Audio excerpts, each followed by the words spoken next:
Javarok, pesa vor gwelet, a het an deves amant, pe het an mitivis, gant an an dut pe pedet da doula koz amant ganeom.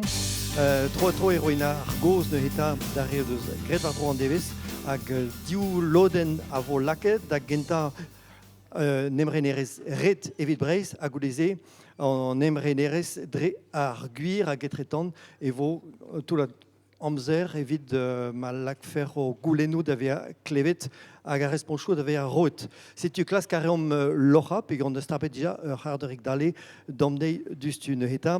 Bonjour et bienvenue à tous. Merci d'avoir répondu présent, aussi nombreux. C'est vrai, c'est un peu banal de le dire, mais c'est vrai que c'est important de voir que vous êtes venus tôt pour participer à cette journée pour une Bretagne autonome. Une journée, plutôt une demi-journée qui va se présenter en deux parties.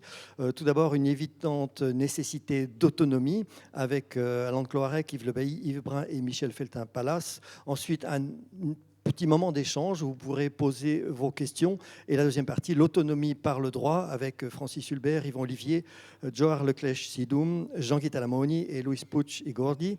Voilà, on terminera ensuite par une présentation du site Yes Brittany par Gwenaël Henry. Voilà, donc une matinée bien complète, bien chargée. Je vous remercie une fois de plus d'être là et je donne tout de suite la parole à Christian Troadec qui va nous dire un petit mot.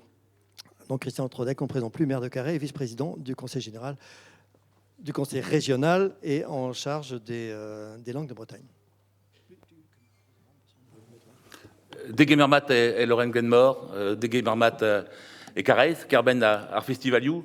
Merci à vous toutes d'être présents ici à l'espace Glenmore, à Carhaix, qu'on dénomme désormais capitale des festivals. Voilà, en espérant qu'un jour, peut-être, c'est en tout cas le travail qu'on a à établir aujourd'hui et la suite qu'on aura donné à cette matinée, de savoir quelle forme, quelle nature prendra ce rassemblement colloque, tel qu'on a intitulé pour une Bretagne autonome, et pourquoi pas un jour, ici et ailleurs, un festival pour l'autonomie de la Bretagne. Les Bretons aiment réfléchir, les Bretons aiment penser, aiment agir, mais ils aiment aussi faire la fête, s'amuser entre eux. C'est aussi cette identité, cet ADN qui est le nôtre. Et c'est vrai qu'ici, à Carhaix, nous avons beaucoup de festivals. Il y a quelques jours, se tenait dans cette même salle de l'espace Glenmore, le Festival du Livre. Je ne le dis pas par hasard parce que nous avons eu l'honneur, il y a quelques années, d'avoir dans nos rangs quelqu'un qui est présent ici aujourd'hui, qui fait l'honneur de sa présence. C'était la Corse qui était à l'honneur du Festival du Livre de Carhaix et de Bretagne. Jean-Guy Talamoni, président de l'Assemblée nationale de Corse à ce moment-là, qui nous fait le plaisir d'être présent aujourd'hui et qui témoignera, mais Sten l'a bien dit tout à l'heure, qui témoignera tout à l'heure aussi de l'évolution institutionnelle de la Corse et la manière dont le message qu'il voudra aussi porter aux Bretonnes et aux Bretons. Et puis évidemment, il y a à peine quelques jours, je vous parlais de la dernière édition, la 33e édition du Festival du Livre, c'était la Catalogne qui était à l'honneur. Et nous avions aussi le représentant du gouvernement catalan à Paris qui nous a fait l'honneur de sa présence. Et aujourd'hui, nous avons aussi un grand honneur à recevoir le ministre de la Culture catalan en exil, M. Louis Puig, qui est présent parmi nous. Et on le remercie aussi de sa présence. C'est un moment important pour nous et la chance avec les autres invités. Je pense aussi, bien sûr, à Michel Feltin-Pallas, journaliste, écrivain, peut-être futur président d'honneur du Festival du Livre de Carhaix, on ne sait pas. Ça, c'est les organisateurs qui en décideront, mais ce serait aussi un très bon choix s'ils en décidaient ainsi. Avec tous les autres invités qui, je vois Yvon Olivier, je vois Yves Brun, je vois Alain de Cloarec, je vois Gwenaël Henry, je vois tous nos amis qui sont présents dans cette salle pour débattre et témoigner justement du besoin d'autonomie pour la Bretagne. Cette initiative, elle n'est pas venue seule, elle a été la conjonction du désir, donc d'un besoin de la Bretagne de s'exprimer. Et je voudrais remercier tout particulièrement Thierry Gigourel, qui a été aussi à l'initiative de ce besoin de rencontre il y a quelques mois, alors même que sur les ondes résonnaient des propos, après, calmons-nous, c'était en pleine période électorale, juste avant la présidentielle et les législatives, de promesses, mais en tout cas d'espoir, et d'inquiétude pour nous aussi en même temps, d'espoir pour plein d'autres peuples à qui le gouvernement promettait de faire sauter le verrou institutionnel et constitutionnel. Je pense à la Guadeloupe, c'était le ministre Le Cornu qui était en visite après des troubles aussi en Guadeloupe. Mais souvent en France, pour que les choses évoluent, il faut qu'il y ait des troubles au préalable. Après des troubles en Guadeloupe, il avait ouvert la porte à la possibilité, en tout cas, d'une négociation, voire d'une discussion sur la question de l'autonomie pour la Guadeloupe. Puis très peu de temps après, à nouveau dans le cadre de troubles, cette fois-ci en Corse, le ministre de l'Intérieur, Gérald Darmanin, qui laissait entendre que la Corse aussi pouvait s'engager dans ce processus vers une voie d'autonomie de l'île de Beauté. Et puis nous, voilà, le petit coup de fil que Thierry m'a passé à ce moment-là, il était de cette nature, en disant « Et nous, les Bretons, on fait quoi en attendant ? Si le verrou constitutionnel saute, la Bretagne est-elle prête à exiger, à demander, à créer un rapport de force avec Paris pour obtenir les compétences dont elle a besoin, tout simplement pour l'avenir de son propre peuple ?» Et c'est à la fois l'espoir qui a été porté en Guadeloupe et en Corse, et en même temps l'inquiétude de voir peut-être que la Bretagne n'était pas en mesure de pouvoir, si Paris l'invitait à s'asseoir à la table des négociations, n'aurait pas été en mesure de pouvoir le faire. Heureusement, il y a eu un déclic à ce moment-là. Ce n'est pas des choses qui ont été calculées entre nous ni discutées, mais parce que sans doute l'opinion et les mentalités étaient mûres. Le groupe Braise-Aglaise, que je salue, de Conseil régional de Bretagne, avec Aziz Gouez, sa porte-parole, c'est donc le groupe émanant essentiellement de l'Union démocratique bretonne, qui a donc proposé un vœu au Conseil régional de Bretagne et qui a été adopté par 75 conseils régionaux sur 83.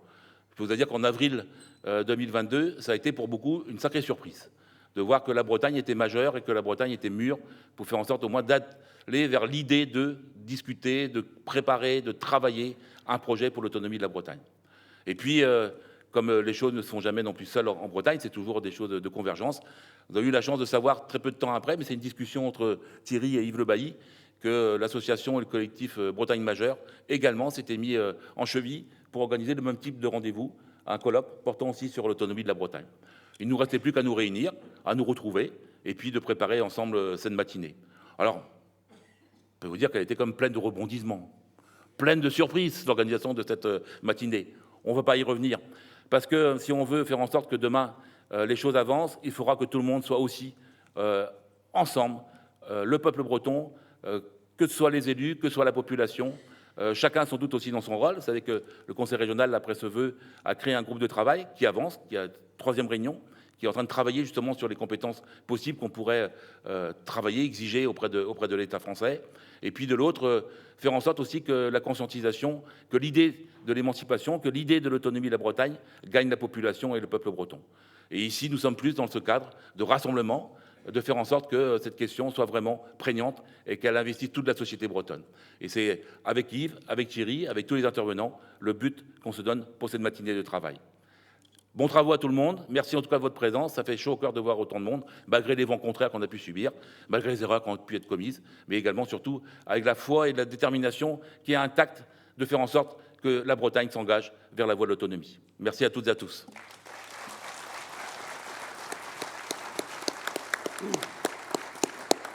Merci Bras. Un mot, Thierry. Ja, demat de rol, trugarez de rol da be an dot ken niverus irie karez evit komz di warben an emrene rez ar vro, a zo un dra red évident, evel juste. Bon, merci à tous d'être venus aussi nombreux, à tous et à toutes évidemment, d'être venus aussi nombreux à Carhaix aujourd'hui pour partager ce rêve, ce grand rêve, comme aurait dit Xavier Graal, sur la libération et l'autonomie de notre pays. Alors effectivement, je n'ai pas grand-chose à rajouter à ce que vient de dire Monsieur le maire et le vice-président du conseil régional, Christian. C'est vrai que je l'ai appelé un petit peu très tôt, un jour de mars ou d'avril, je ne sais plus quel jour, suite à un appel un peu furibard d'un copain qui est patron de presse, qui me dit « Mais quand même, Thierry, comment les Corses avancent ? Regarde, on parle d'autonomie pour la Corse, et nous, les Bretons, on est toujours derrière, on est à la traîne, on ne fait rien. Et la première chose à faire, c'est de s'unir pour obtenir l'autonomie, un pouvoir politique, des compétences pour arriver à gérer nos affaires nous-mêmes comme un peuple majeur, comme l'a dit Christian. » Alors effectivement, j'ai appelé Christian un matin et Christian, à 8 h du matin, m'a répondu « Mais Thierry, c'est une idée formidable. Il faut relancer une espèce d'appel de Carhaix. Carhaix central pour ça. C'est un lieu formidable. Et puis c'est la capitale historique des bonnets rouges, des gens qui nous tiennent tous chauds au cœur, évidemment. Et beaucoup d'entre vous ont participé à la seconde bataille des bonnets rouges, la seconde révolte des bonnets rouges, évidemment. Et on les retrouve avec plaisir ici aujourd'hui. Ce que je voulais dire aussi, c'est que c'est important de s'unir. Christian l'a dit. L'union fait la force, comme disent nos cousins belges, qui portent un nom celtique. Et je suis heureux, lorsqu'on a essayé de réunir des amis autour d'une table à Carhaix début mai, c'était le 7 mai, d'avoir eu une réponse favorable et positive de Jackie Flippo, président de l'Institut culturel de Bretagne, de Franck Darcel, avec nous aujourd'hui, du Parti breton, de beaucoup de gens, des individus, Yann Chouk, avocat connu, et puis d'associations, de partis politiques, etc. Certains nous ont abandonnés en cours de route, nous rejoindrons, peu importe, c'est comme ça qu'on avance. Et comme disait Guillaume d'Orange, il n'est pas nécessaire d'espérer pour entreprendre, ni de réussir pour persévérer. Et un proverbe français dit remets sur 100 fois sur le métier, remets ton ouvrage. Donc il faut continuer, ne jamais désespérer. Alors, juste un mot pour terminer. Je remercie aussi Christian Lafay, on ne le remerciera jamais assez, Monsieur Talamoni, figure de proue de la résistance corse, d'être avec nous aujourd'hui. Alors, Monsieur Talamoni, je l'ai interviewé pour le site Nihon Unan, qui veut dire Sinn Féin, donc nous-mêmes en français, avant-hier. L'interview est en ligne pour ceux qui sont intéressés de savoir un peu plus ce qu'il pense et ce qu'il dit. Deux choses importantes de son discours, de son interview, c'est que le combat culturel précède le combat électoral, qui lui-même précède le combat institutionnel. Et je pense que, évidemment, comme il me l'a dit gentiment et humblement, il n'a pas de leçon en tant que Corse à donner aux Bretons, mais je pense que les Bretons peuvent s'inspirer quand même un petit peu de la lutte de nos amis corses. Et deuxième chose importante, il m'a dit aussi, vous le trouverez en ligne, il ne faut jamais lâcher la pression par rapport à Paris et à l'État français. Dès qu'on relâche la pression, Paris en profite pour recentraliser. Et je pense que c'est un message très très important de sa part des Corses aux Bretons. Voilà, ne jamais lâcher la pression par rapport à l'État français, à nos partenaires de l'État français ou adversaires pour certains, peu importe. Voilà, merci à vous. Et puis, je laisse la parole à Yves Le Bailly.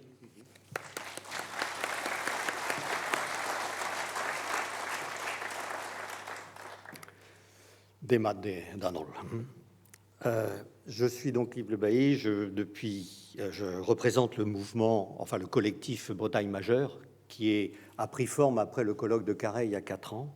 Et voilà plus d'1 an que nous évoquons cette idée d'un colloque strictement réservé au sujet de l'autonomie. Et compte tenu du contexte, je vais, excusez-moi, lire un texte pour bien peser mes mots, parce que les périodes de tension qu'on a pu voir ces derniers temps, puériles, irresponsables, n'allant pas dans le sens de la maison commune, méritent quand même que nous prenions quelques précautions et en même temps que nous affirmions notre fermeté. En effet, nous sommes réunis ici pour parler d'autonomie. C'est un mot sérieux qu'il ne faut pas galvauder. Il ne faut pas le galvauder, en Bretagne particulièrement, car dans le passé, il a pu conduire à des dérives dont la mémoire n'est pas effacée. Car aussi, ce mot fait encore peur à des responsables politiques proches des partis jacobins qui ont cependant voté ce vœu au mois d'avril. Essentiellement d'ailleurs compte tenu de la conjoncture dans laquelle se trouve la région. Et l'absence décrétée de nombre d'entre eux, les polémiques récentes au sujet de la tenue de ce colloque, du positionnement de certains intervenants le démontrent, ce sujet est délicat. Il est important, mais délicat. Important parce que c'est notre maison commune que nous projetons de cette manière sur l'avenir, et délicat parce que, nous le voyons, il y a une certaine frilosité chez certains, feinte ou pas. Aussi devons-nous discuter prudemment aujourd'hui, mais de manière responsable de cette notion, et d'elle seule, ne pas rêver à des lendemains qui chantent, des visions d'indépendance qui animent certains, comme le craignent nombre d'élus qui ont voté ce vœu et de détracteurs. Là n'est pas la question. Cela discréditerait la journée. Ce mouvement s'empare actuellement, par contre, d'une partie seulement de la société, mais quand même d'une partie active de cette société, et risquerait à terme de tuer dans l'œuf cette magnifique idée. Nous devons donc la porter avec prudence, mais fermeté. Car tous ici, nous y tenons. Je pense que dans cette salle, nous sommes tous convaincus de l'idée et de l'intérêt de l'autonomie. Et la société civile que nous représentons doit aider, peut-être forcer les politiques à franchir le pas, mais pas les effrayer. C'est un binôme nécessaire à l'action. Et c'est bien dans ce but que nous, Bretagne majeure, avions conçu cette journée, et on se retrouve sur ces bases, je dirais, avec Bretagne autonome. Car dans la déliquescence actuelle de l'État sur un plan politique, d'anémie financière, qui le résultat de sa dette extravagante, cette autonomie réclamée apparaît comme une nécessité impérieuse et un besoin ultime dans le contexte actuel. C'est bien ainsi, je pense, que les partis politiques qui ont voté le vœu l'ont conçu au mois d'avril, y compris même si pour certains, il y avait résistance par rapport à cette notion. Aussi, pour affirmer nos convictions, pour aider les citoyens et les élus à suivre cette voie, si nécessaire, restons donc responsables et envisageons cette idée pour le bien-être de la société bretonne et son avenir plein de promesses, comme inclus dans une république repensée, solidaire, entre ses composantes sociales et territoriales. Il s'agit avant tout, par cette journée, de rallier l'opinion des hésitants, c'est ce que vous avez dit tout à l'heure, de manière à ce qu'on retrouve ce qui était en fait les fondements même des premiers temps de la Révolution française, les fédérations, où chaque peuple composant la République avait son mot à dire. C'est ainsi que nous, Collectif Bretagne majeure, on conçoit cette journée et qu'on porte cette idée avec le groupe Bretagne autonome. Voilà, je remercie Christian et Thierry de la collaboration que nous avons entamée. Nous avons des différences, mais nous avons cette vision commune qui est supérieure, qui devrait être l'intérêt exprimé par nos représentants comme étant la voie essentielle de l'avenir de la région. Je vous remercie.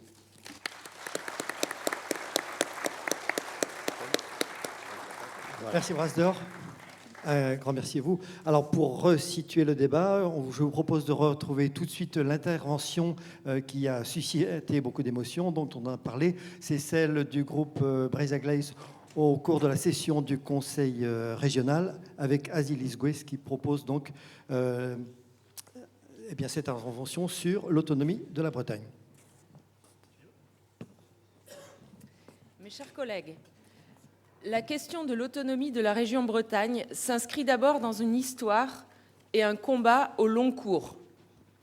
Une histoire bretonne d'abord. La plupart d'entre nous, dans nos organisations politiques, associatives, culturelles, sommes les héritiers de militants qui ont revendiqué, à leur manière et à des niveaux divers, une forte décentralisation des pouvoirs, allant jusqu'au plaidoyer pour l'autonomie politique en ce qui concerne les inspirateurs de notre groupe, Braise Aglaïs. Ces hommes et ces femmes qui nous ont précédés se sont souvent frottés au jacobinisme des organisations auxquelles ils adhéraient, et ils ont mené des batailles politiques que nous pouvons évoquer, de René Plévin à Louis Le Pinsec ou Charles Josselin, pour prendre les deux mouvements politiques dominants des dernières décennies.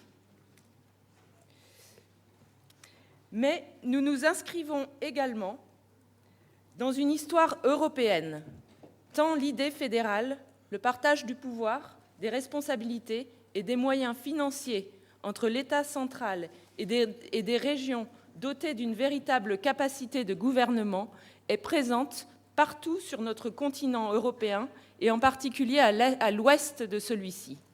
Nos voisins espagnols, italiens, belges, allemands, sans oublier les Suisses, ont mis ce mode de gouvernement au fondement de leur vie démocratique. Et nous puisons aussi notre inspiration du côté de nos amis écossais et gallois, qui ont su trouver le chemin de la dévolution dans un État, le Royaume-Uni, pourtant caractérisé, comme la France, par une forte tradition unitaire. Alors évidemment, nous sommes conscients du caractère quelque peu sulfureux de la notion d'autonomie dans la grammaire politique française. Nous avons depuis longtemps oublié que le 14 juillet 1790, la première célébration de la prise de la Bastille fut dénommée Fête de la Fédération. Mais dans la grammaire révolutionnaire française, le fédéraliste, le girondin, est devenu synonyme d'ennemi de l'intérieur, saboteur en puissance de la République. Pourtant, aujourd'hui, ce dont notre République française a tellement besoin, c'est bien d'une évolution de son architecture institutionnelle qui permettent aux démocraties locales de se déployer selon des logiques différenciées, au plus près des réalités locales pour renouer le lien de confiance avec les citoyens.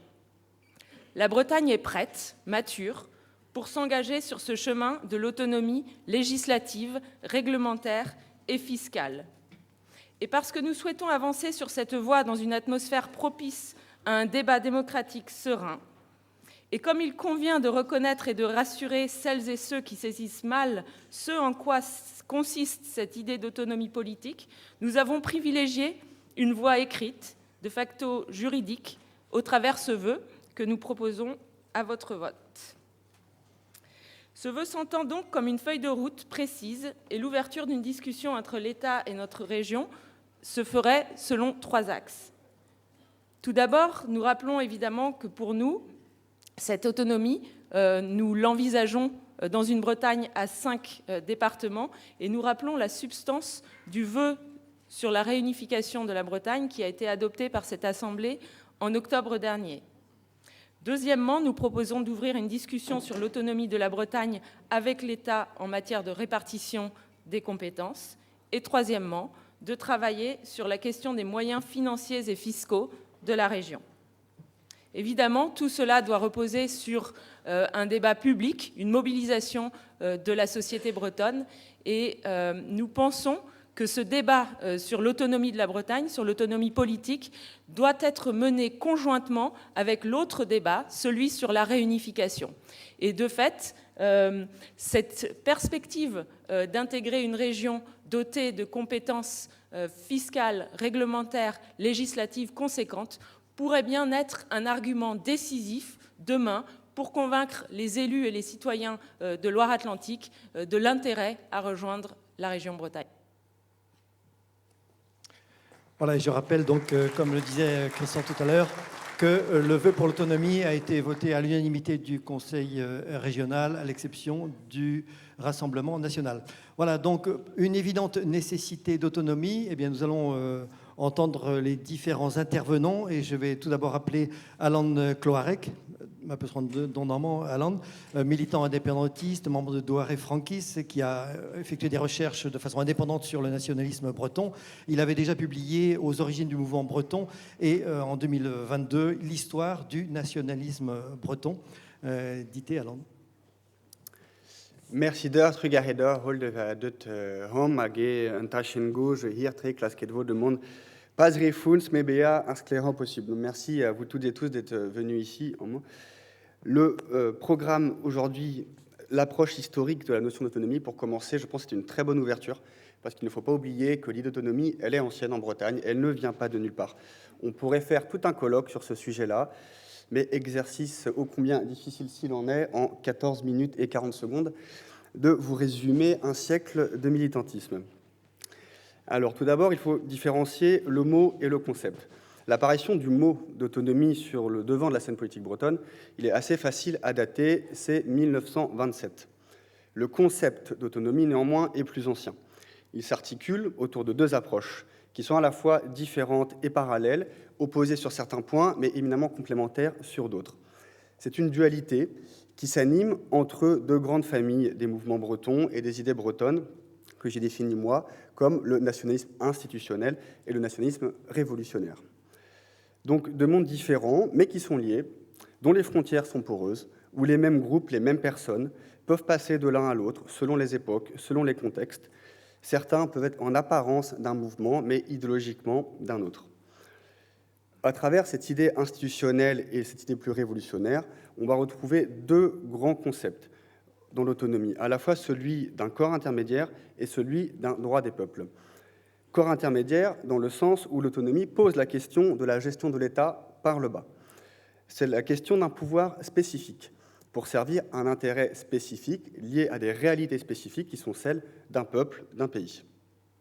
À côté de cela, il y a également une autre question, une question de principe, une question qui amène que l'existence en tant que peuple amène des droits politiques qui peuvent être ceux d'autonomie ou ceux de l'indépendance. Car bien sûr, depuis l'annexion française de 1532, il y a eu de multiples formes de revendications et d'affirmations des idées bretonnes, qui pouvaient référer à la fois à l'idée d'un corps intermédiaire ou celle d'un droit des peuples. Donc pour commencer, le concept avant le mot. Le concept moderne d'autonomie émergent tout d'abord autour de l'idée de région. Aujourd'hui, ça peut sembler évident, mais à la Révolution française, les anciennes provinces sont supprimées et il n'existe plus que les départements. Donc revendiquer une région était déjà un grand pas politique au XIXe et au XXe siècle. La mise en forme politique commence en 1898, avec l'apparition de l'URB, Union régionaliste bretonne. Dans ce mouvement divers, plusieurs tendances vont parfois s'opposer et vont débattre entre elles. Et ces périodes de débat intellectuel amènent à théoriser plus concrètement ce que peut être l'autonomie. L'année 1911 est en cela fondamentale. C'est une année où il y a énormément de publications et beaucoup de débats qui commencent à clarifier un petit peu qu'est-ce que ça veut dire l'autonomie. Je prendrai un exemple, un ouvrage intitulé « Vers une Bretagne organisée » et sous-titré « Enquête sur les libertés régionales et la formation des États provinciaux de Bretagne », publié par le comte de Lantivy-Trédion. Alors c'est un livre qui est une forme de discussion entre les différentes tendances du mouvement régionaliste, où différentes militantes et militants vont donner leur vision de ce que peut être la création d'une région Bretagne. Affirmer ces idées-là, à cette époque, est en soi assez radical, car il amène à revenir sur un des éléments de la tradition politique républicaine française, qui est celle de l'idée de volonté générale, issue de la pensée de Rousseau, et qui stipule qu'il ne peut y avoir d'intermédiaire entre le citoyen et l'État, que les citoyens doivent en permanence viser l'intérêt général, et ainsi s'exprime une volonté générale, et que toute forme de corps intermédiaire entre le citoyen et l'État est néfaste pour la souveraineté du peuple. Au XIXe ou XXe siècle, néanmoins, il y a plusieurs mouvements, plusieurs composants de la société qui remettent en cause cette idée d'absence de corps intermédiaire entre les citoyens et l'État, notamment l'apparition des partis politiques, des syndicats ouvriers. Et dans ce contexte de Troisième République, à la fin du XIXe siècle, où le parti syndicat assume d'être des corps intermédiaires légitimes dans le débat démocratique, les régionalistes se posent également l'idée que la région est un corps intermédiaire légitime. 1911, c'est aussi une époque où apparaît une autre tendance des mouvements bretons, qui est celle d'une tendance révolutionnaire, qui se revendique séparatiste et indépendantiste.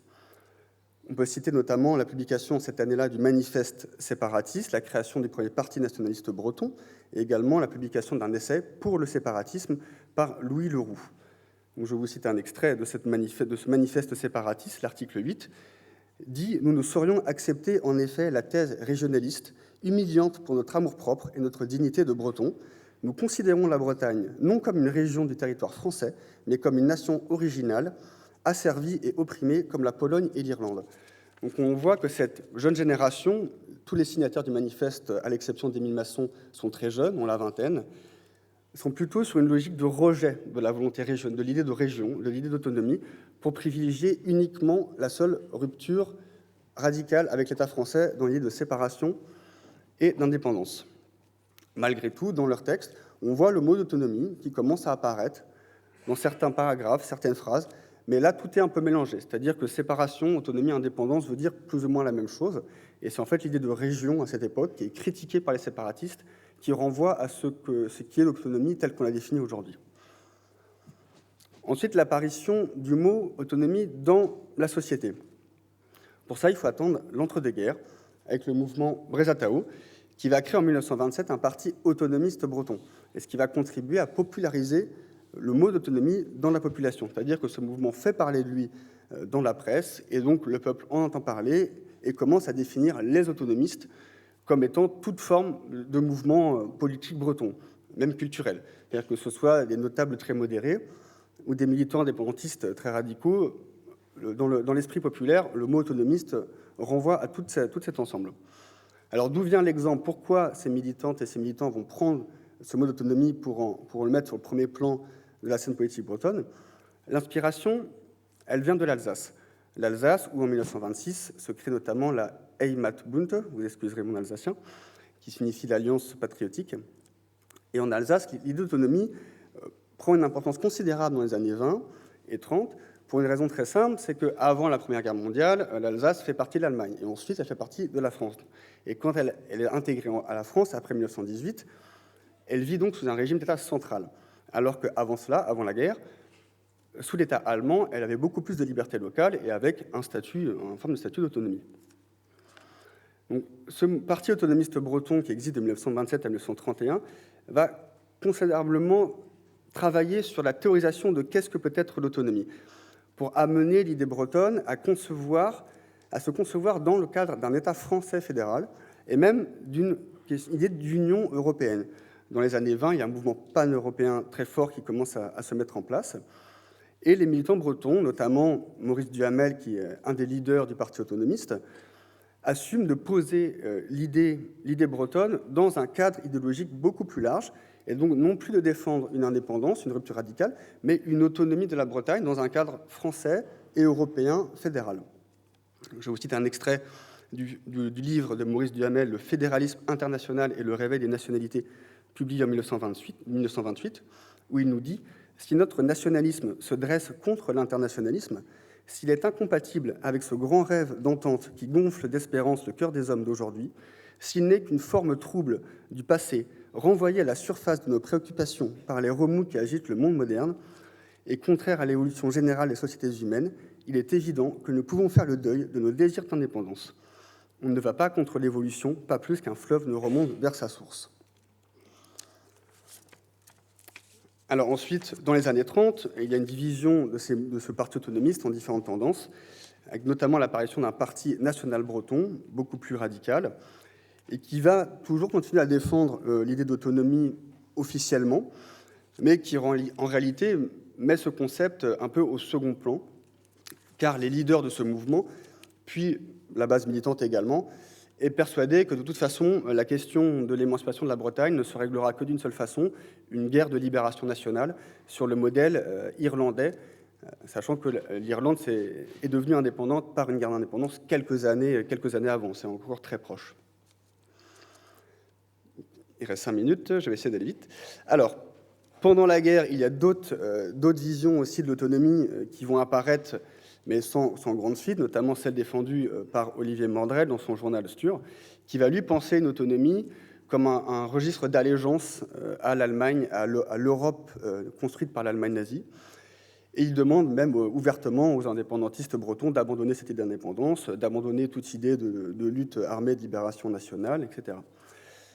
Bien sûr, il y a d'autres tendances aussi à cette époque de la guerre. Souvent, le doigt est mis sur ceux qui, comme Mandrel, pensent allégeance à l'Allemagne. Mais dans la France libre, à Londres, il y a également des mouvements qui défendent l'idée d'autonomie.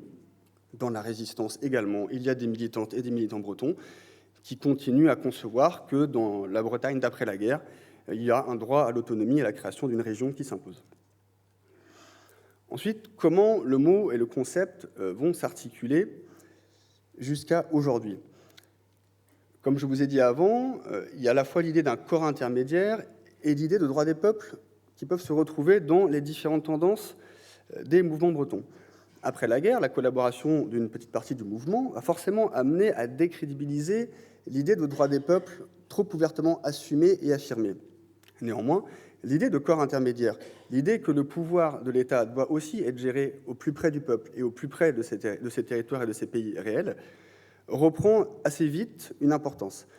On pourra citer notamment la création du CELIB en 1950, qui est un regroupement à la fois d'hommes politiques, d'économistes, d'universitaires, qui vont concevoir notamment l'idée d'une loi-programme pour la Bretagne, qui en fait est plus ou moins ce qu'on parle aujourd'hui d'autonomie. À côté du CELIB, il y a d'autres mouvements un peu plus politiques qui font aussi leur apparition. En 1957, le MOB, le Mouvement pour l'organisation de la Bretagne, qui ne met pas ouvertement le mot d'autonomie dans son nom, encore moins l'idée d'indépendance, mais qui affirme un discours de plus en plus clair sur l'idée à la fois de corps intermédiaire, mais aussi de droit des peuples, en pensant que les deux concepts sont forcément complémentaires.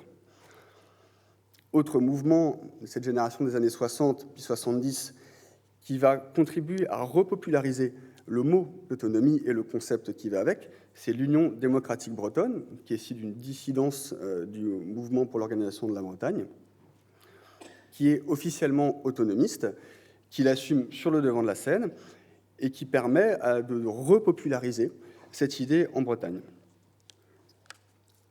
Ensuite, dans les années 70-80, D'autres mouvements font leur apparition. On peut citer le SPV, Strola de Pobrez en 1979, MGAN en 1983, des mouvements qui vont se revendiquer de l'indépendance. Mais ces mouvements, même en étant indépendantistes, assument de dire que les autonomies qui se mettent en place dans l'Espagne post-franquiste, qui vont se mettre en place au Royaume-Uni, sont également des modèles d'organisation politique qui permettent de répondre à cette aspiration du droit des peuples et qui permettent une plus grande efficacité dans la gestion globale des affaires politiques d'un pays. C'est-à-dire qu'il y a un consensus qui se crée dans tous les mouvements bretons pour défendre à la fois l'idée d'un corps intermédiaire légitime à travers l'idée régionale et l'idée d'autonomie, et également celle du droit des peuples. Et quand un consensus se crée comme ça au sein de l'EMSAO, le cheminement de l'idée vers la société bretonne n'en est que plus efficace. Et on pourrait prendre également l'exemple du drapeau national moderne, le Gwenadu, qui est derrière moi. Ce drapeau, il a été créé par le mouvement national. Il a été défendu de façon consensuelle par l'ensemble du mouvement, que ce soit politique ou culturel, et il a été, grâce à cela, réapproprié plus facilement par la société. Et il se passe petit à petit, au long de ce XXe siècle, le même phénomène. C'est-à-dire que puisque l'idée d'autonomie crée un consensus général dans les mouvements bretons, le peuple breton en reçoit si vous voulez, des échos de part de différentes tendances, différents groupes, différents mouvements, selon les époques. L'idée d'autonomie revient en permanence. On peut le voir au XXIe siècle dans certains événements, comme notamment la révolte des bonnets rouges de 2013, où un slogan s'est imposé, celui de vivre, travailler, décider au pays. C'est-à-dire qu'on voit dans ce slogan une parfaite illustration à la fois de l'idée de corps intermédiaire, vivre, travailler, décider, donc l'idée d'avoir une gestion concrète des affaires politiques en local, mais au pays, donc l'idée aussi de l'existence d'un peuple et d'un pays qu'il y a derrière. Je citerai également un sondage qui date de 2019, assez récent, fait par DIBAB et Bray Civic Lab, qui montre que 64% des Bretons sont favorables à ce que la Bretagne prenne en charge des politiques publiques qui sont actuellement gérées au niveau national, et 62% favorables à la création d'une Assemblée de Bretagne qui regrouperait le Conseil régional et les conseils départementaux. Et bien sûr, on a vu la vidéo d'Azélis Gouet tout à l'heure, le vœu voté à la région par l'ensemble des partis politiques et donc par une majorité de partis politiques français sur la notion d'autonomie montre que ce concept, qui a travaillé depuis un siècle dans l'EMSAO, est en phase de réappropriation par la société. Et ainsi, l'histoire est maintenant encore à écrire et je ne doute pas qu'elle soit bel et bien en marche. Merci à vous. Merci Brasdit, Alain David Tolzel, Vargil, Var Histor, en Emrener et Sebreis. Un très grand merci pour cette remise en perspective historique. Alors, je vais tout de suite appeler, Alain, tu demandes à Zéza, tu sais, bon, je vais tout de suite appeler Yves Lebailly, qu'on a entendu tout à l'heure. Vous le connaissez comme géographe et écrivain. Il est bien sûr partisan de la réunification de la Bretagne et de son autonomie politique. Membre et président de l'association Géographes en Bretagne, et milite au sein de l'association et la maison d'édition Arfals Colvreis. Son dernier livre, Défi pour la Bretagne, un nécessaire nouveau contrat social. Je rappelle également que Yves Lebailly a été récipiendaire récemment du collier de l'Hermine, qui lui a été remis à Josselin dans les mois derniers.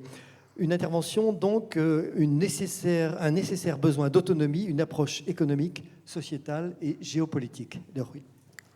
Je vous remercie. Bon. En 2018, en novembre 2018, il y a exactement 4 ans, à Morlaix, j'ai évoqué cela tout à l'heure, nous faisions un colloque qui avait réuni pratiquement 200 personnes sur l'état de la région, et il était très clair que derrière la vision idyllique, la vulgate merveilleuse qui nous était vendue par un certain nombre de nos responsables régionaux, la réalité était nettement moins favorable, et je vais en rappeler quelques traits. C'est à partir de là, dans les conclusions de cette journée, que s'est constitué le collectif Bretagne Majeure, quelques semaines plus tard, notamment à Carhaix. Et depuis 4 ans, donc, nous travaillons en ce sens.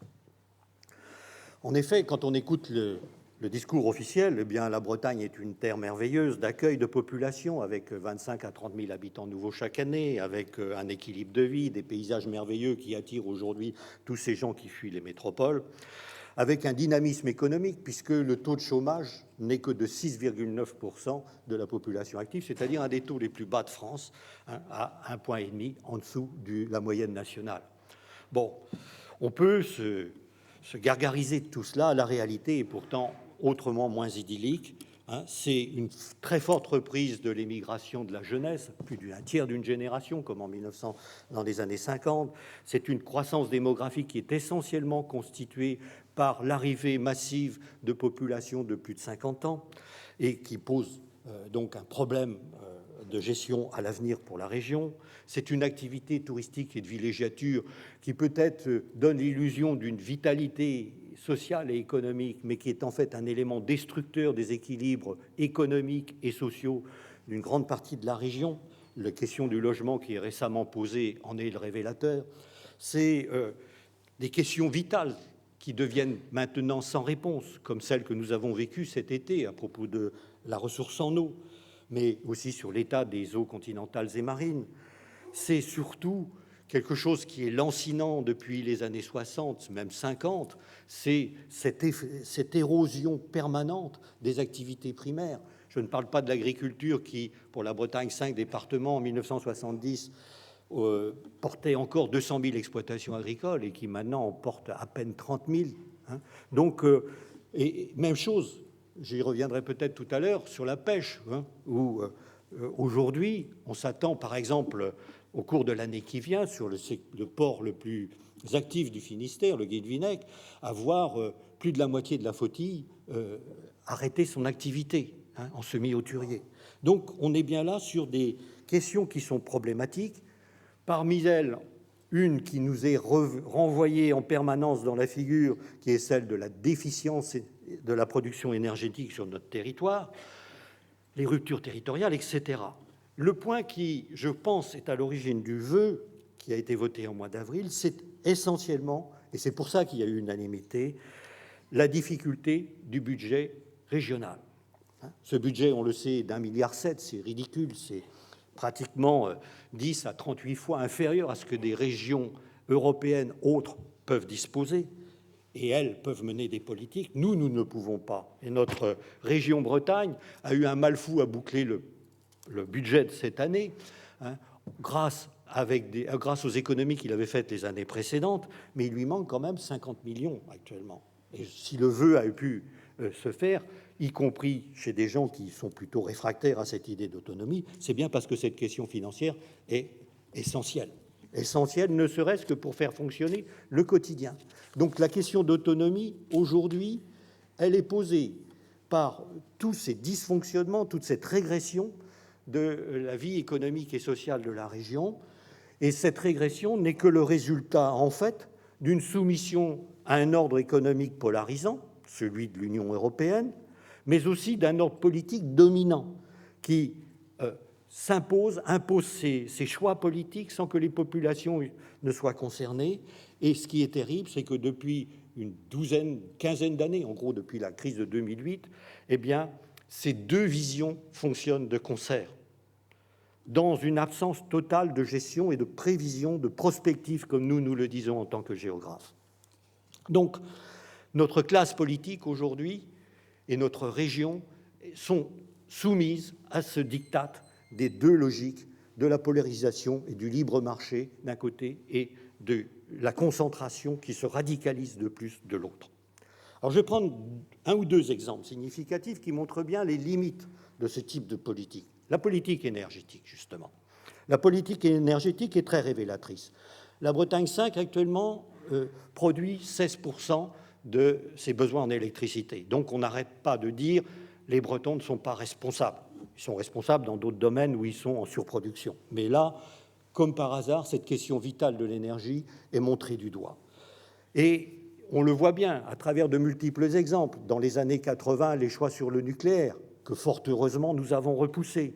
Mais aujourd'hui, les choix sur l'éolien offshore, qui sont tout aussi problématiques, mais qui passent mieux parce que c'est soi-disant écologique. Mais quand on regarde ce qui s'est passé en baie de Saint-Brieuc, quand on regarde les débats qu'il y a aujourd'hui au large de Groix et Belle-Île, eh bien, on se rend compte que ce n'est pas aussi idyllique que cela. Et encore une fois, ce sont des systèmes qui s'imposent dans des visions capitalistiques aux jeux et aux choix des populations. Cet exemple-là est très intéressant, et notamment celui de la baie de Saint-Brieuc, qu'on pensait pouvoir ne plus apparaître, et qui montre bien qu'un choix aussi important que le choix énergétique, quand il est vécu dans des grands machins, comme sont ces parcs éoliens offshore, eh bien, est problématique pour les populations. Dans le même temps, on oublie de dire que le pays du Mené va être l'année prochaine autosuffisant en énergie, et en énergie propre, en énergie verte. Mais ça, c'est le produit d'une volonté d'un groupe social qui, sur son pays, a visé son autonomie énergétique. Et ce qui se fait dans le Mené peut être fait dans maint, je dirais, territoire, pays de Bretagne. Alors pourquoi ne l'envisage-t-on pas ? Parce que l'énergie est vécue comme étant un système de multinationales qui font fonctionner les réseaux bancaires avant toute chose. Mais on est très loin de ce qui est une responsabilité énergétique telle qu'on pourrait la souhaiter, qui suppose une responsabilisation des populations par rapport à leurs besoins, une réelle information sur les enjeux, donc accepter les inconvénients et les défauts de ce choix, une démocratisation du projet qui suppose des débats et une concertation. Et je rappelle que le mot concertation apparu il y a une vingtaine d'années veut dire construire ensemble.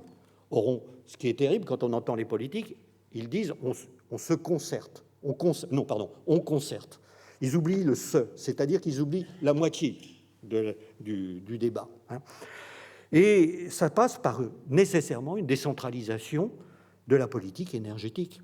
Bon, on pourrait prendre d'autres exemples, comme les Landes de Bretagne, qui sont dramatiquement anémiées, comme la question de la pêche. Juste une petite parenthèse, mais quand le traité de Granville a été remis en cause par le Brexit il y a 2 ans, eh bien, il est terrible de se dire que Jersey discutait avec Bruxelles, qui discutait avec l'État français pour rediscuter un accord qui avait été conçu entre pêcheurs bretons et pêcheurs jerseyais, directement, sans passer par l'appareil européen et étatique.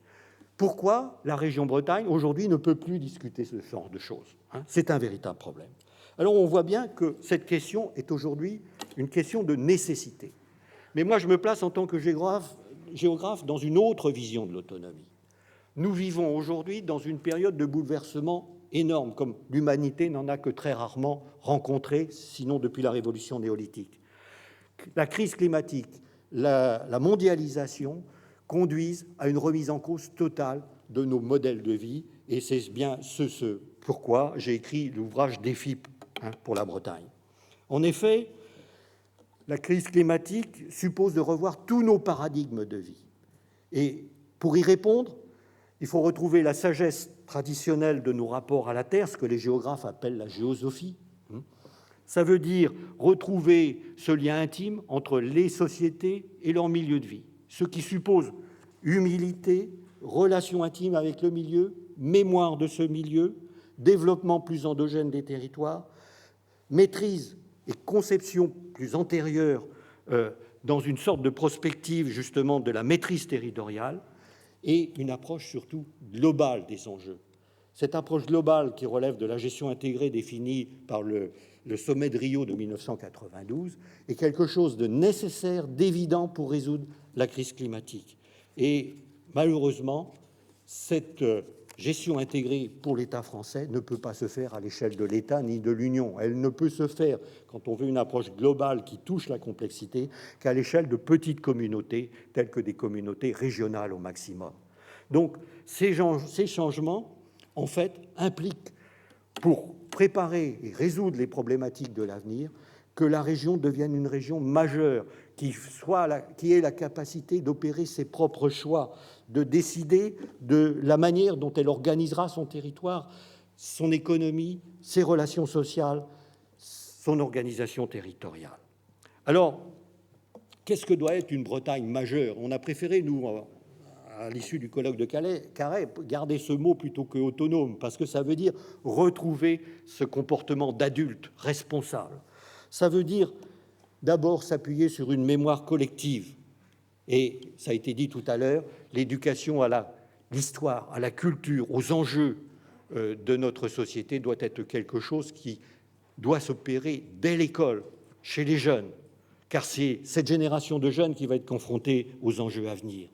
Elle doit se faire aussi par le biais des médias, qui sont souvent très en retard par rapport aux besoins. Moi, je suis effaré de voir qu'on a perdu 20 à 30 ans par rapport à la prise en charge de la mutation climatique. Ça veut dire donc que l'appareil scolaire est à remettre en cause dans ses programmes, dans ses choix, et surtout à un moment où on se rend compte que l'appareil scolaire national est en déliquescence. Ça veut dire, deuxième chose, s'appuyer sur une organisation territoriale et politique autre que l'actuelle. Et il est très clair, mon ancien camarade, Monsieur Laurent, l'ancien directeur de l'INSEE, Loïs Laurent, pardon, disait toujours qu'il n'y a que 3 niveaux seulement de gestion qui doivent prévaloir: la commune, le pays, la région. Et on voit bien que tout cela, aujourd'hui, remet en cause l'ordre de nos départements, mais pire encore, l'ordre de nos intercommunalités, qui sont par définition antidémocratiques. Qui pèse aujourd'hui sur ces technostructures? Est-ce que le citoyen a un droit de regard sur les politiques qui sont faites sur sa communauté d'agglo? Non. Donc on a à reprendre ce processus-là, et a été évoquée tout à l'heure la notion d'assemblée unique. Oui, c'est une réponse, mais je dis aussi les pays sont une réponse, car ce sont les seuls espaces de solidarité où peuvent s'exprimer ces approches globales et complexes. Alors, pour terminer, puisque le temps est compté, ça suppose enfin 3 choses. Ça suppose d'abord une dotation financière à la hauteur des autres régions européennes, car effectivement, nous avons besoin de faire nos choix en matière de transport, en matière d'aménagement, en matière d'énergie, en matière d'éducation, etc. Et ça suppose de l'argent. Quand on voit le budget de la région Bretagne, c'est une misère. Et il est terrible de voir que cette dotation qui est octroyée comme une obole à nos régions, eh bien, est à ce point insupportable. Ça suppose, deuxièmement, une autre conception et une autre organisation de la République française. Tout à l'heure était évoqué dans le discours d'Alice Isbouez, et je l'ai repris, ce qu'a été cette première année de la Révolution française avec la fête des fédérations. Oui, nous avons besoin, dans un cadre renouvelé d'organisation du territoire national, de concevoir les choses sur des régions fortes, comme nos autres régions européennes occidentales, des régions qui assument leurs responsabilités hors des zones régaliennes et qui aient capacité, dans un concert européen, à fonctionner sur un mode fédéraliste. Enfin, ça veut dire une démocratie refondée, renouvelée, plus proche du citoyen. Et là aussi, c'est une autre évolution qui doit accompagner l'autonomie pour moi.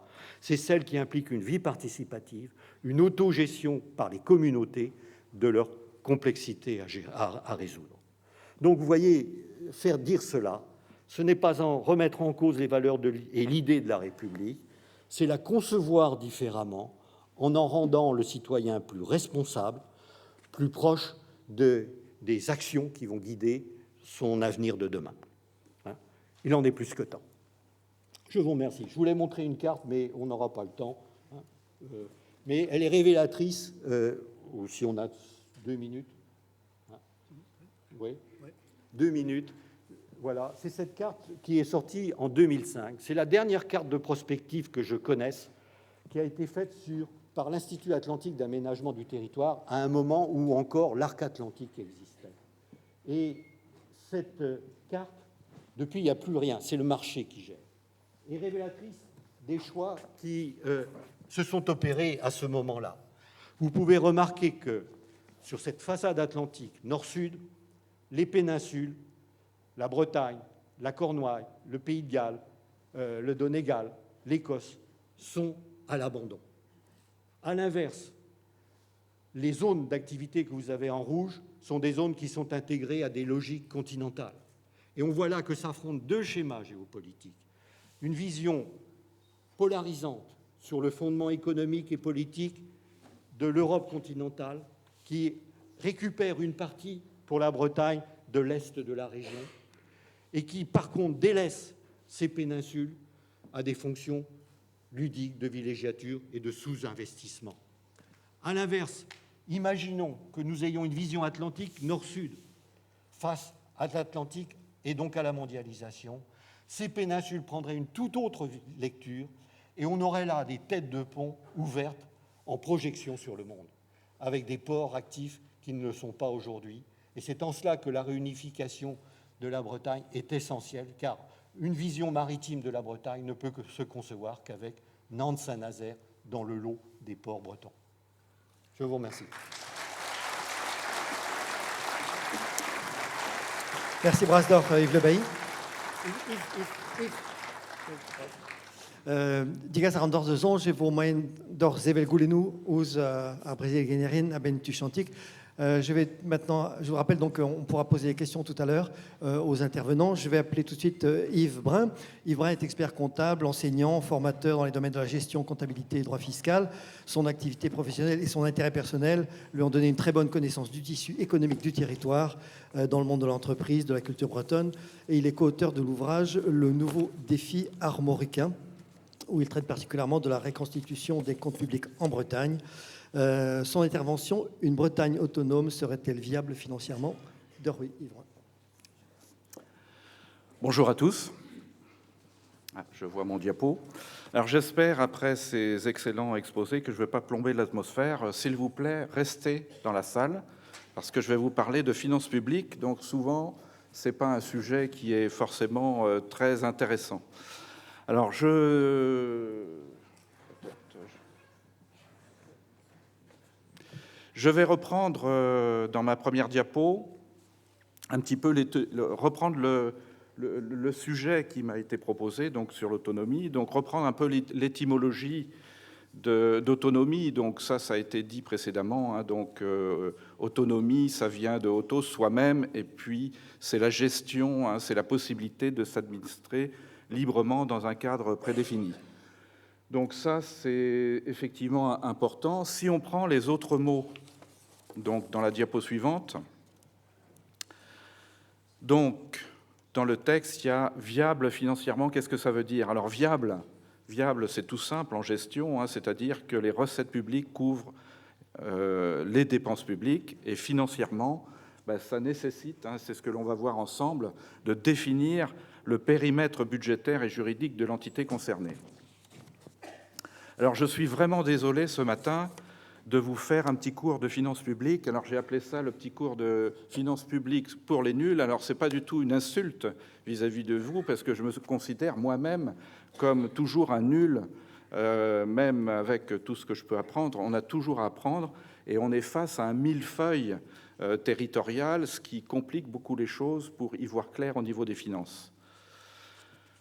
Donc, la première chose à bien comprendre, hein, puisque la conclusion du travail qui a été fait il y a quelques années avec un certain nombre de personnes que je vous citerai, ça a été d'essayer de reconstituer théoriquement les comptes publics de la Bretagne dans tous ces échelons, hein, c'est-à-dire l'État, combien coûte l'État en Bretagne, combien coûte la région en Bretagne, combien coûtent les départements en Bretagne, combien coûte le bloc communal, hein. Vous avez ici ce millefeuille, hein, dont je vais vous préciser quelques définitions, hein, pour ceux qui n'ont jamais entendu parler. Voilà. Donc on parle, ça c'est des normes, hein, qui ont été définies par la France, et qui permettent, dans chaque étage, il y a des possibilités de trouver des données, et il y a des comptes, hein. Donc, si on prend cette pyramide, donc vous avez tout en haut l'État, hein. Donc aujourd'hui, pour ceux que ça intéresse, hein, ceux qui ont quelques insomnies la nuit, ils peuvent aller chercher sur Internet les comptes de l'État. Alors moi, je trouve ça formidable, parce que ça ressemble au compte de l'entreprise. Pour un professionnel, on peut revoir le compte de résultat de l'État, le bilan, l'actif, le passif. Donc c'est un vrai plaisir. Voilà. Donc les comptes de l'État et l'ODAC, les ODAC. Alors les ODAC, c'est toute une nébuleuse d'organisations qui sont rattachées au compte de l'État. Il y a par exemple le CEA, le CNRS, il y a Météo France, l'Opéra, la Comédie Française. Alors ça, c'est très difficile à suivre au niveau financier. Si on descend dans les étages, il y a les régions. hein. Donc ça, les comptes sont à peu près clairement définis. Puis vous avez les fameuses ZODAL. Alors ça, c'est pareil, hein, on ne l'imagine pas, mais il y a tout un tas d'organismes qui sont financés par les finances publiques. Il y a la Caisse des écoles, le CCAS, les chambres consulaires. Tout ça, ce sont des organismes périphériques publics qui tournent autour de la région. Et ensuite, vous avez les départements et le bloc communal. Donc voilà un petit peu la structure. Donc en fait, dans le cadre d'une autonomie régionale, évidemment, il faut prendre en compte tous ces étages et pour voir combien ça coûte aujourd'hui, hein. Voilà. Bon, c'est quoi les comptes? Donc on peut passer à la diapo suivante. Les comptes, c'est simple, hein. Vous avez des ressources. Donc on va parler immédiatement des prélèvements obligatoires, hein, et les grands records que l'on a en France, hein. Donc d'un côté, vous avez les ressources. Alors il y a deux choses qu'il faut bien comprendre, parce qu'on en parlera en finale, hein. Vous avez les ressources fiscales et vous avez les ressources sociales, hein. C'est ça qu'on appelle les PO, les prélèvements obligatoires. Donc généralement, toutes les collectivités ont des recettes annexes, hein, mais qui sont très faibles, hein. Certaines collectivités ont des patrimoines, donc il y a des produits de location, il y a quelques placements, hein. Et donc en face, dans les emplois, vous avez toutes les dépenses publiques, hein, de l'État, des ODAC, des APUL, etc. Donc voilà les comptes nationaux, hein, qu'il a fallu découper pour essayer de voir ce que ça donne au niveau régional. Dans la diapo suivante, et je passe rapidement, voilà une idée un peu aujourd'hui de la répartition des prélèvements obligatoires. Je vais vous donner du détail par la suite. Ce que l'on peut dire aujourd'hui, c'est que les prélèvements sociaux, notamment, sont très importants. Et il y a depuis quelques années un peu une confusion entre les prélèvements sociaux et fiscaux, puisqu'en fait, je ne sais pas quel est votre statut, mais y compris ceux qui sont en retraite, les salariés, on vous prélève la CSG, qui est un prélèvement en fait social, mais qui en fait est un impôt, hein. Donc en fait, puisque sur tous les revenus, on vous prend la CSG, donc c'est considéré comme un impôt, mais ça vient consolider en fait les charges sociales. Dans la diapo suivante, je vous mentionne aujourd'hui le poids des prélèvements obligatoires. Donc nous sommes évidemment, c'est dit dans la presse, nous sommes les champions, hein, donc avec le Danemark d'ailleurs, des prélèvements obligatoires. Alors pour vous donner une idée en euros, alors je ne sais pas si on peut s'imaginer, hein, dans notre tête, hein, nous qui avons des petits comptes, voilà ce que peut représenter 1108 milliards d'euros. Donc ça, c'est le total des prélèvements obligatoires de 2021 et qui représente 44,3% du PIB. Alors le PIB, c'est quoi? C'est la production nette de tout le pays, hein. Donc voilà, 1108 milliards, donc ça vous donne une idée de ces prélèvements. Donc pourquoi je mets ça en évidence? Parce qu'en fait, si on veut recalquer ça sur une région, ça nous donnerait une idée du budget possible que l'on pourrait avoir. Évidemment, à la diapo suivante, c'est affreux, ça c'est la montagne des prélèvements, hein. Bon, je ne veux pas faire la polémique, mais en fait, on nous prélève de plus en plus et on s'aperçoit quand même, hein, ça a été dit, on a parlé tout à l'heure de mots de déliquescence, c'est qu'on trouve quand même en tant que citoyen qu'on a de moins en moins de services publics et on a de plus en plus de prélèvements. Bon, voilà, c'est une petite remarque. Alors, si on regarde un peu dans le détail, à la diapo suivante, hein, sur les derniers chiffres, donc les prélèvements obligatoires, il y en a 54, hein, presque 55% qui sont des prélèvements fiscaux, hein. Alors, les prélèvements fiscaux, c'est quoi? C'est l'impôt sur le revenu, c'est l'impôt sur les sociétés. Les 17% sur la consommation, c'est la TVA. Et puis les 8% sur les biens, c'est tous les impôts sur les donations, les successions. Et 45%, c'est sur les cotisations sociales. Et donc vous avez effectivement 34% de cotisations sociales, donc que l'on prend à chaque fois, c'est sur les salaires, sur les revenus, sur les pensions de retraite. Et vous avez, alors ça on en parle très peu, parce que ça devait être un impôt temporaire, mais on se rapproche du prélèvement TVA, c'est la CSG. La CSG aujourd'hui est prise sur tous les revenus, hein, les plus-values, les retraites. Il y a même, si vous avez un peu de placement sur un livret, hein, les livrets d'épargne, hein, même si vous avez 2,50 € de produits financiers, on vous prend quand même de la CSG et ça représente, hein, pour vous donner une idée, hein, la TVA est l'impôt majeur sur la consommation, 185 milliards.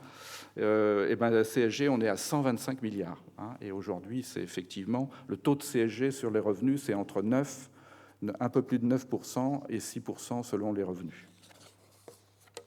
On peut passer à la diapo suivante, qu'on passe très vite, puisque ça, c'est les pourcentages. Donc, on peut passer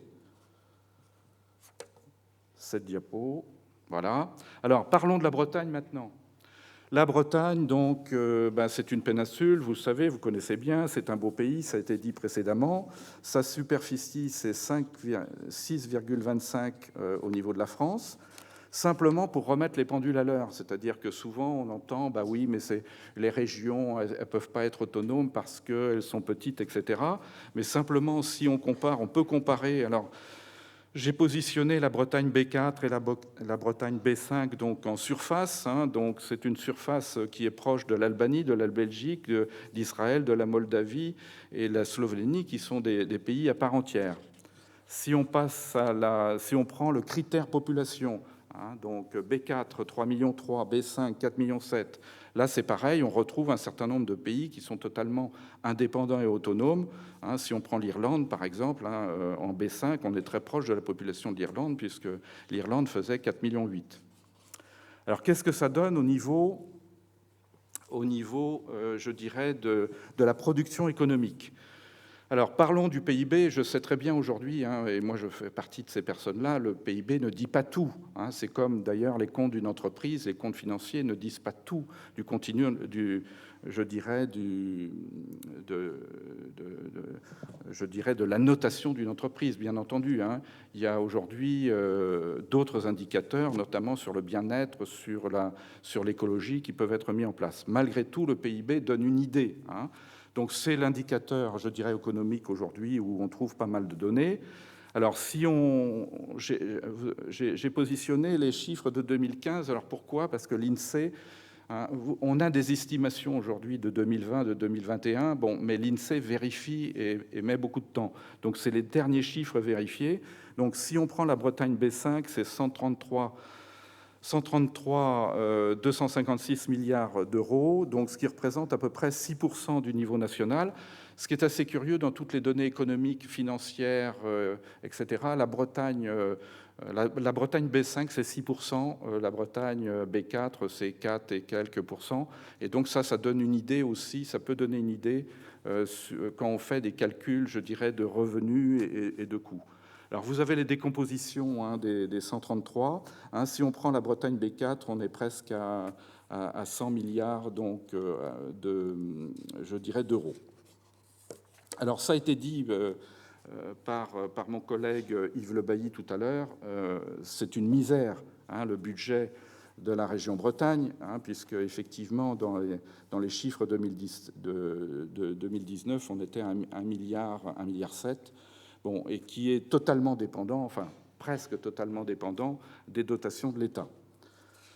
Si on regarde la diapo suivante, et ça c'est une donnée qui est parue d'ailleurs dans une revue que j'ai trouvée très bien parce que ça donne tous les chiffres au niveau de la Bretagne, ça a été fait par le Télégramme, donc c'est des informations qui sont un peu effrayantes pour nous parce que vous voyez la comparaison des budgets, quand vous voyez le budget effectivement en Allemagne d'un certain nombre de régions, 61 milliards, et nous on est à 25 milliards pour l'ensemble des régions françaises. Bon, donc voilà, tout est dit. Alors pourquoi il y a ça ? Parce qu'en fait, pour faire simple, aujourd'hui, les prélèvements fiscaux, la majorité des prélèvements fiscaux partent de l'ensemble des régions et va directement à l'État central, et ensuite l'État central redistribue par le système de dotation. Il y a aujourd'hui la partie de liberté des collectivités pour lever l'impôt est très faible. Donc il reste la taxe foncière, même la taxe d'habitation, donc le cadeau qu'a fait Macron dernièrement. En fait, l'État dit vous ne levez plus la taxe d'habitation, mais moi, en contrepartie, je vous donne une dotation. Ça veut dire que c'est un assujettissement supplémentaire. Voilà. Donc, ça, c'est notre fonctionnement. Et dans la plupart des pays, et ça a été dit aussi précédemment, vous prenez la Belgique, vous prenez l'Allemagne, vous prenez la Suisse, vous prenez l'Espagne, que je connais bien, notamment j'ai étudié le fonctionnement dans la province, dans la communauté d'Euskadi.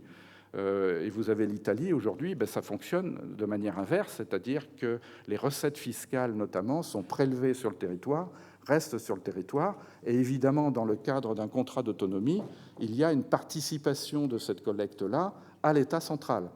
Pour la communauté Euskadi, la participation est de l'ordre de 6%, c'est-à-dire qu'il y a une gestion sur le territoire fiscal, et Euskadi remonte 6% à l'État central.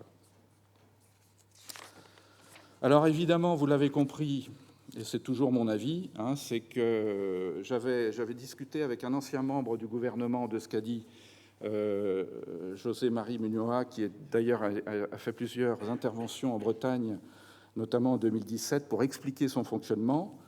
Donc ce qu'il dit, c'est qu'effectivement, une autonomie, une région sans son propre financement est une entité impuissante. Bon, c'est ce que Yves tout à l'heure a dit aussi, donc c'est important, et je dirais que c'est le nerf de la guerre. On peut nous donner tout un tas de libertés, mais si on n'a pas les moyens d'agir financièrement, vous faites rien. C'est comme l'adolescent qui va réclamer son argent de poche. S'il n'a pas beaucoup d'argent de poche, il va rien faire. Alors qu'est-ce que ça nous donnerait en Bretagne, en fait, pour avoir une ordre d'idée, et ça rassure les calculs qui ont été faits, parce qu'en fait, ça voudrait dire qu'on rejoint le tableau précédent. Donc si déjà on peut faire, il y a différentes méthodes pour faire des calculs, on pourrait se dire aujourd'hui, nos recettes fiscales, de toute façon, sont proportionnelles au PIB. Donc le calcul là est facile. Si on prend simplement, je vous dirai pourquoi je fais ça, les recettes fiscales, les ressources fiscales, et que l'on prend les différents PIB, B4 et B5 que je vous ai montré précédemment. Donc en fait, on aurait un budget, si on prend B4, on aurait un budget de 24 milliards, on est à 1,7 milliard aujourd'hui, et 24 milliards, vous voyez, on rejoint en fait un certain nombre de régions européennes. Et puis si on prend B5, on serait à 32 milliards. Voilà. Alors ça, c'est les recettes. Le gros sujet, en fait, si on rentrait dans une négociation, une convention, c'est de savoir qu'est-ce que l'on paie et qu'est-ce que l'on prend en charge. Donc, en fait, c'est la définition du périmètre de compétences est déterminante. Ce travail-là est très important. Donc, par exemple, sur le dossier de Euskadi en Espagne, il y a des négociations régulières, il y a un contrat de base, et il y a des négociations régulières qui ne sont pas toujours faciles.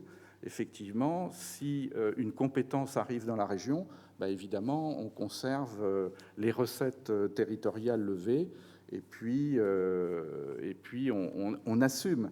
Je rappelle aussi que autonomie, et je crois que c'est sain tant au niveau individuel et qu'au niveau, je dirais, au niveau d'une collectivité, autonomie de gestion, ça veut dire responsabilité des engagements. Et moi, je suis convaincu aussi, pour avoir vécu dans le monde de l'entreprise, que nous sommes aujourd'hui, nous sommes administrés par des grands machins et que ces grands machins sont devenus ingérables. Et c'est pareil pour les entreprises. Moi, j'ai constaté ça, que quand vous êtes face à des entreprises multinationales, il y a même des mouvements financiers qu'on ne voit plus, il y a du gâchis, et si vous diminuez en fait le niveau d'attention, le niveau de gestion, ça va mieux et puis on fait beaucoup plus attention. Voilà. Alors, pour finir, excusez-moi, je finis rapidement. Alors les tableaux sont atroces là. Alors, moi, je les trouve très beaux. Je trouve qu'il y a une esthétique des chiffres. C'est simplement pour vous dire, alors ces travaux-là sont détaillés dans un ouvrage qui a été fait. Alors les chiffres datent un petit peu parce que ça date de 2013. Je rends hommage à celui qui a initié cet ouvrage-là. C'est un de mes maîtres, c'est Claude Champeau, qui a été conseiller d'État et qui a été un membre fondateur du CELIB. Et c'est lui qui nous avait demandé de faire ces travaux-là. Donc, il a écrit plusieurs livres d'ailleurs. Et c'est simplement, je ne vais pas passer parce qu'il n'y a pas le temps sur toutes les lignes. En fait, ce qui a été fait, ces travaux-là qui datent, ils seraient à refaire, ils seraient à remettre à jour. C'est pour montrer aujourd'hui que, en prenant les recettes, alors là, on n'a pas pris un pourcentage du PIB, c'est qu'on a détaillé, on a recherché, parce que ça n'existe pas, les comptes publics bretons, donc il faut les faire, et ils sont, je dirais, quelque part, certaines données, c'est très difficile à trouver. Donc on a repris ligne à ligne les recettes TVA en Bretagne, les recettes impôts, etc. Et on a pris ligne à ligne aussi donc combien ça coûte, combien coûte l'État en Bretagne, combien coûte, etc. Alors évidemment, il y a des choses qu'on est obligé d'évacuer. Alors pourquoi je parle très peu aussi des charges sociales? Parce que ce qui me paraît impossible aujourd'hui, c'est qu'il y ait je dirais, une régionalisation de la gestion des retraites. Pourquoi? Parce qu'en fait, si vous comparez les ressources de cotisation de retraite sur le territoire breton par rapport aux pensions à verser, c'est la catastrophe. Pourquoi? Parce qu'on est devenu la deuxième région qui accueille les retraités. La première région étant le sud-est. Alors les chiffres existent, ils sont dans le livre, et ce que je peux vous dire, puisque c'est la question du rapport, c'est que c'est possible. C'est possible, c'est-à-dire que certains... on a tout dit sur l'autonomie financière, que tout l'argent remontait à Paris. Ben non, pas tout à fait, puisqu'en fait, il y a quand même des institutions d'État qui sont sur le territoire, ou que c'est impossible. Ben non, c'est possible. Les comptes seraient équilibrés. Et je suis sûr qu'avec les tribus qu'il y a en Bretagne, notamment les Léonards et les Bigoudins, on instillerait une très bonne gestion et qu'on serait bénéficiaire. Voilà. Je finis. Alors, ce qui me tient à cœur, il y a trois points que je voudrais dire. C'est que, en tant que citoyen, et évidemment, je sais très bien que c'est difficile, ça prend la tête, qu'il faut avoir le niveau. Mais l'article 14 de la Constitution, de la Déclaration de 1789, dit que tous les citoyens ont le droit de constater par eux-mêmes ou par leurs représentants la nécessité de la contribution publique, de consentir librement et d'en suivre l'emploi, d'en déterminer la quotité, etc. C'est-à-dire qu'aujourd'hui, moi, je considère qu'il n'y a vraiment plus de démocratie à ce niveau-là. Bon. Autre chose, et ça fait partie un peu de ma philosophie, et je vous conseille d'ailleurs un auteur qui a écrit il y a bien longtemps, c'est Léopold Kohr, et qui a écrit un petit ouvrage, « Une Bretagne libre est-elle viable ?» Cet intellectuel donc, part de l'idée que partout où quelque chose ne va pas, quelque chose est trop gros. C'est « small is beautiful ». C'est-à-dire que, et moi je suis convaincu que ça, c'est-à-dire qu'il faut qu'on ait des structures à taille humaine pour qu'elles soient bien gérées. Et pour finir, donc, il y a un philosophe actuellement qui a repris cette idée-là et qui a sorti aussi un livre qui parle de ça, c'est Olivier Rey, que je vous conseille, et qui parle dans toute l'organisation sociale de la question de la taille. Et moi je suis convaincu que ça, c'est que voilà, il y a une question de taille. Voilà, j'espère que je ne vous ai pas trop ennuyé avec tous ces chiffres et je vous remercie de votre attention.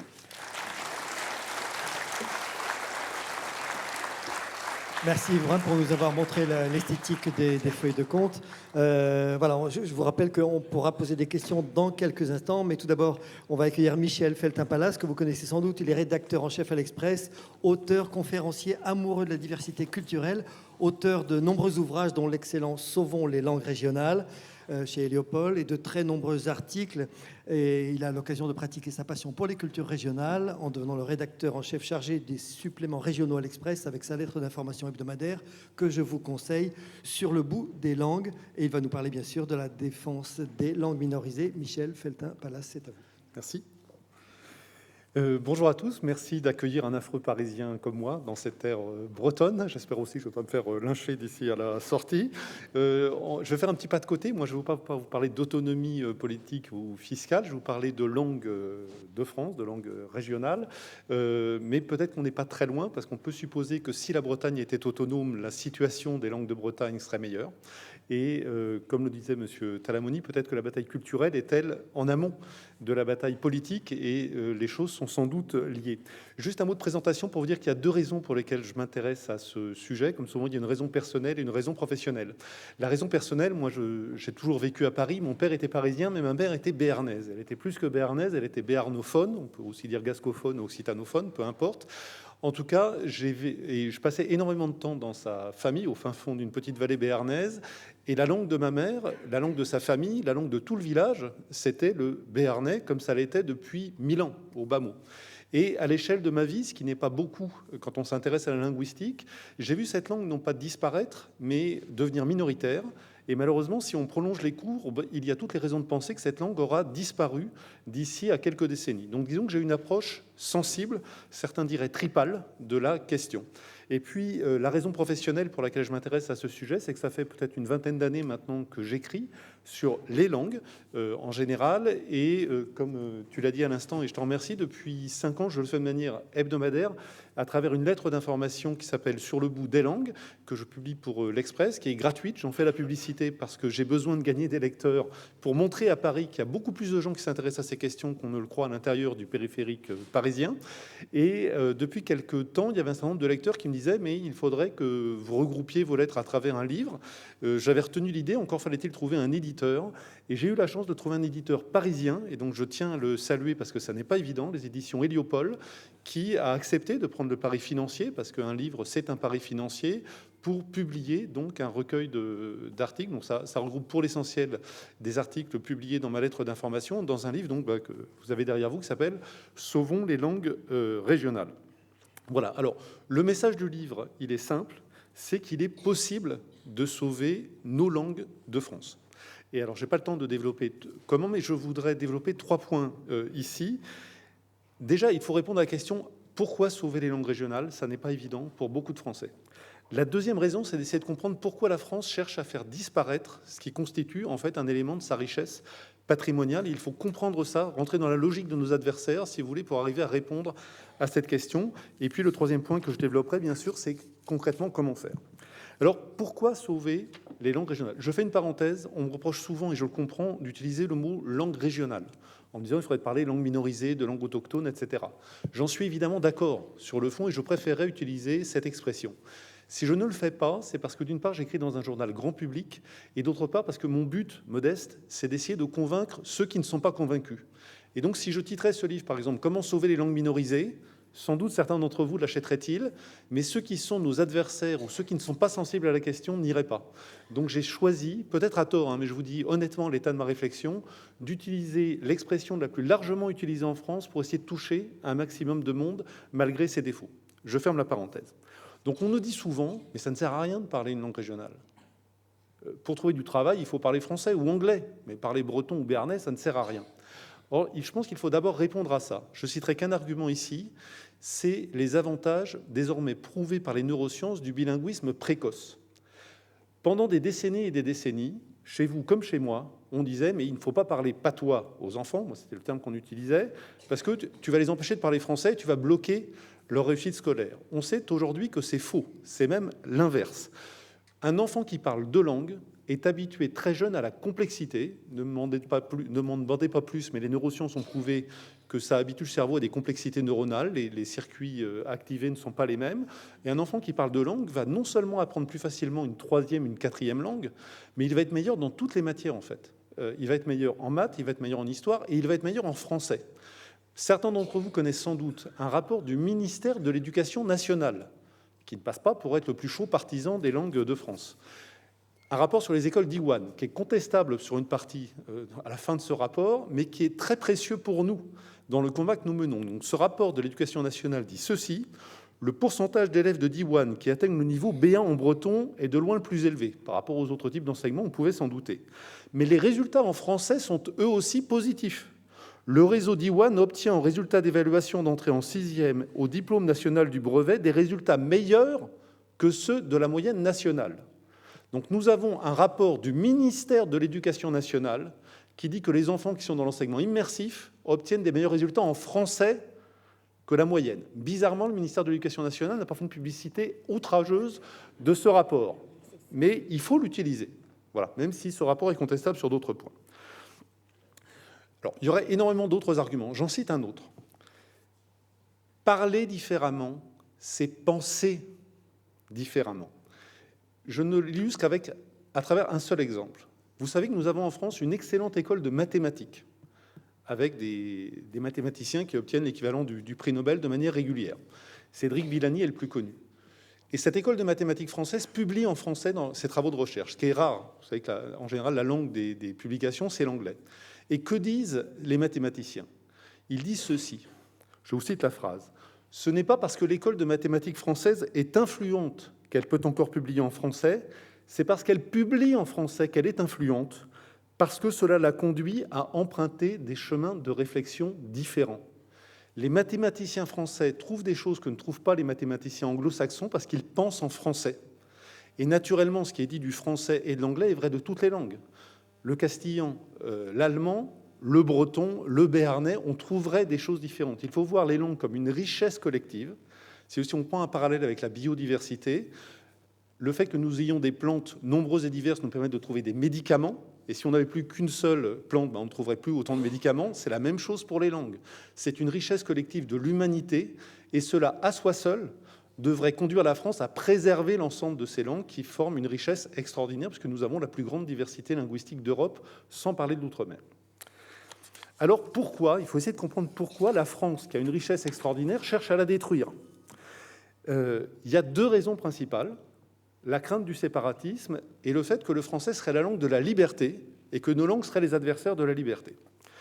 Alors, la crainte du séparatisme, il ne faut pas le négliger parce qu'effectivement, une langue, c'est quelque chose d'intime, c'est ma langue maternelle, mais c'est une fonction sociale.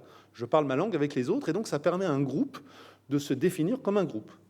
Et ce groupe, de manière assez naturelle selon moi, a tendance à vouloir garder sa langue et sa culture. Et ce groupe, s'il a le sentiment d'appartenir à un État qui brime, voire qui menace l'existence de son groupe ou de sa culture ou de sa langue, pour avoir envie de sortir de cet État. Jean-Guy Talamoni en parlerait mieux que moi, sans doute. Nous avons l'exemple également de la Catalogne du Sud ou espagnole, selon les points de vue. Donc, on ne peut pas dire non, ça n'existe pas. Mais s'en tenir à cela est, à mon avis, une malhonnêteté totale. Pourquoi ? Parce que si vous prenez 100 Français qui souhaitent qu'on défende les langues de France, il n'y a pas 100 indépendantistes derrière ces 100 Français. À ma connaissance, à moins que j'ai mal suivi l'actualité, il n'y a pas de Front national de libération de la Picardie. Il n'y a pas de Front national de libération du Béarn. Donc certes, il y a parmi les défenseurs des langues de France des indépendantistes, mais ils sont quoi ? Peut-être 2 ou 3%. Donc dire que l'ensemble des gens qui défendent les langues de France sont des indépendantistes, c'est malhonnête. C'est le premier argument. Le second, c'est qu'il existe dans le monde à peu près 6000 langues pour 200 pays. Ça veut dire que la norme dans le monde, c'est le multilinguisme et que la vision monolingue française est une anormalité. Il n'y a pas 5800 mouvements indépendantistes dans le monde. Derrière une langue, on peut avoir la volonté de conserver sa langue et son patrimoine culturel sans forcément avoir envie de sortir de l'État auquel on appartient, et c'est prouvé par l'expérience, puisque je vous dis, nous avons 6000 langues et 200 pays. Prenons la Suisse. En Suisse, il existe 4 langues nationales. Existe-t-il un mouvement indépendantiste en Suisse, à Genève, à votre connaissance ? Non. À Genève, pourtant, il est possible d'étudier en français, de passer ses diplômes en français, de travailler dans une entreprise en français, d'aller dans une administration et de parler français, d'avoir des médias publics en français et d'avoir des assemblées politiques qui délibèrent en français. Imaginons maintenant l'inverse. Et imaginons tout d'un coup que le pouvoir fédéral suisse impose à Genève l'allemand, en disant en Suisse, la langue majoritaire, c'est le suisse alémanique. À Genève, maintenant, tout est en allemand. L'école, les diplômes, les entreprises, les administrations, les médias, les assemblées politiques. Je vous fiche mon ticket qu'il y aurait peut-être demain matin un mouvement indépendantiste à Genève. Qui serait en tort ? Qui serait à blâmer ? Les Genevois qui souhaitent garder leur culture ? Ou le pouvoir central qui impose à Genève une culture et une langue qui ne sont pas les leurs ? Mon point de vue est que le fautif serait le pouvoir fédéral. Et je pense qu'un parallèle avec ce qu'il se passe en France n'est pas complètement incohérent. Et donc moi, je pense que c'est l'État français qui crée les indépendantistes ou les séparatistes français. Je connais par exemple des Corses, alors, non pas M. Talamoni, que je ne connais pas bien, mais d'autres Corses m'ont dit « mais moi je voudrais rester français, mais je pense que si je reste en France, ma culture aura disparu dans 2 ou 3 générations, et donc j'en ai conclu qu'il fallait que je sorte de la France ». J'ai eu beaucoup de réactions comme ça après la censure de la loi Molac. Oui, donc il ne faut pas retourner les choses. On est dans un paradoxe où, à mon avis, un État qui est relativement intolérant sur le plan linguistique, ce n'est pas moi qui le dis, hein, ce sont les observateurs unanimes du monde entier, qui cherchent à détruire des cultures minoritaires de France, reproche à ceux qui les défendent de vouloir les défendre. Non, je pense que si l'État se relâchait un petit peu, était plus tolérant, la question séparatiste ne se poserait pas. Je termine sur ce point en disant que les sentiments d'appartenance peuvent s'additionner. C'est ce qu'a du mal à comprendre l'État français. Moi, à titre personnel, je me sens béarnais, je me sens gascon, je me sens français, je me sens européen, je me sens citoyen du monde. Pourquoi voudrait-on qu'une seule de mes appartenances interdise toutes les autres? Pourquoi voudrait-on que je ne sois que français? Quand Emmanuel Macron dit qu'il est européen, on ne lui demande pas d'arrêter d'être français. Il peut être les deux. Eh bien, moi, je pense que de la même manière, on peut être plusieurs choses à la fois et que nos sentiments d'appartenance peuvent s'additionner. Moi, à titre personnel, je ne suis pas indépendantiste, mais je me sens profondément béarnais et profondément français. Et je n'ai pas envie de n'être que béarnais ou de n'être que français. Je pense que si on comprend ça, on a compris beaucoup de choses. Deuxième argument, qui est très présent, on a parlé de la Révolution et on a raison de dire qu'il y a eu plusieurs phases dans la Révolution, avec une phase tolérante d'un point de vue linguistique, la première Révolution, et une phase intolérante ensuite, la Terreur, qui s'est malheureusement prolongée, non pas par la terreur, mais la philosophie de l'unicité linguistique s'est prolongée avec la Troisième République. Le français est la langue de la liberté, et il faut être uniquement francophone pour défendre la liberté. Pourquoi dit-on ça? Parce que la Déclaration des droits de l'homme et du citoyen a été écrite en français. Certes, mais dois-je rappeler que le français était aussi la langue de l'Ancien Régime? Donc le français est à la fois la langue de la liberté et la langue des adversaires de la liberté. On peut continuer les choses. Le français a été la langue de l'esclavagisme et la langue de l'abolition de l'esclavage. Le français a été la langue des Dreyfusards, Émile Zola, J'accuse, mais c'était aussi la langue des adversaires de Dreyfus, Édouard Drummond. Le français a été la langue du général de Gaulle et de la Résistance, mais c'était aussi la langue du maréchal Pétain et de la collaboration. Qu'est-ce que ça veut dire? Ça veut dire que les langues ne portent pas de valeur. On peut tout dire dans toutes les langues. On peut défendre la liberté en français. On peut s'opposer à la liberté en français. On peut défendre la liberté en breton. On peut s'opposer à la liberté en breton. Toutes les langues peuvent exprimer toutes les idées. C'est d'ailleurs pour ça qu'elles sont égales. Donc non, le français n'est pas la langue de la liberté, il n'est pas l'opposé de la liberté, mais il n'a pas le monopole de la liberté. Et évidemment, nous pouvons défendre la liberté dans toutes les langues.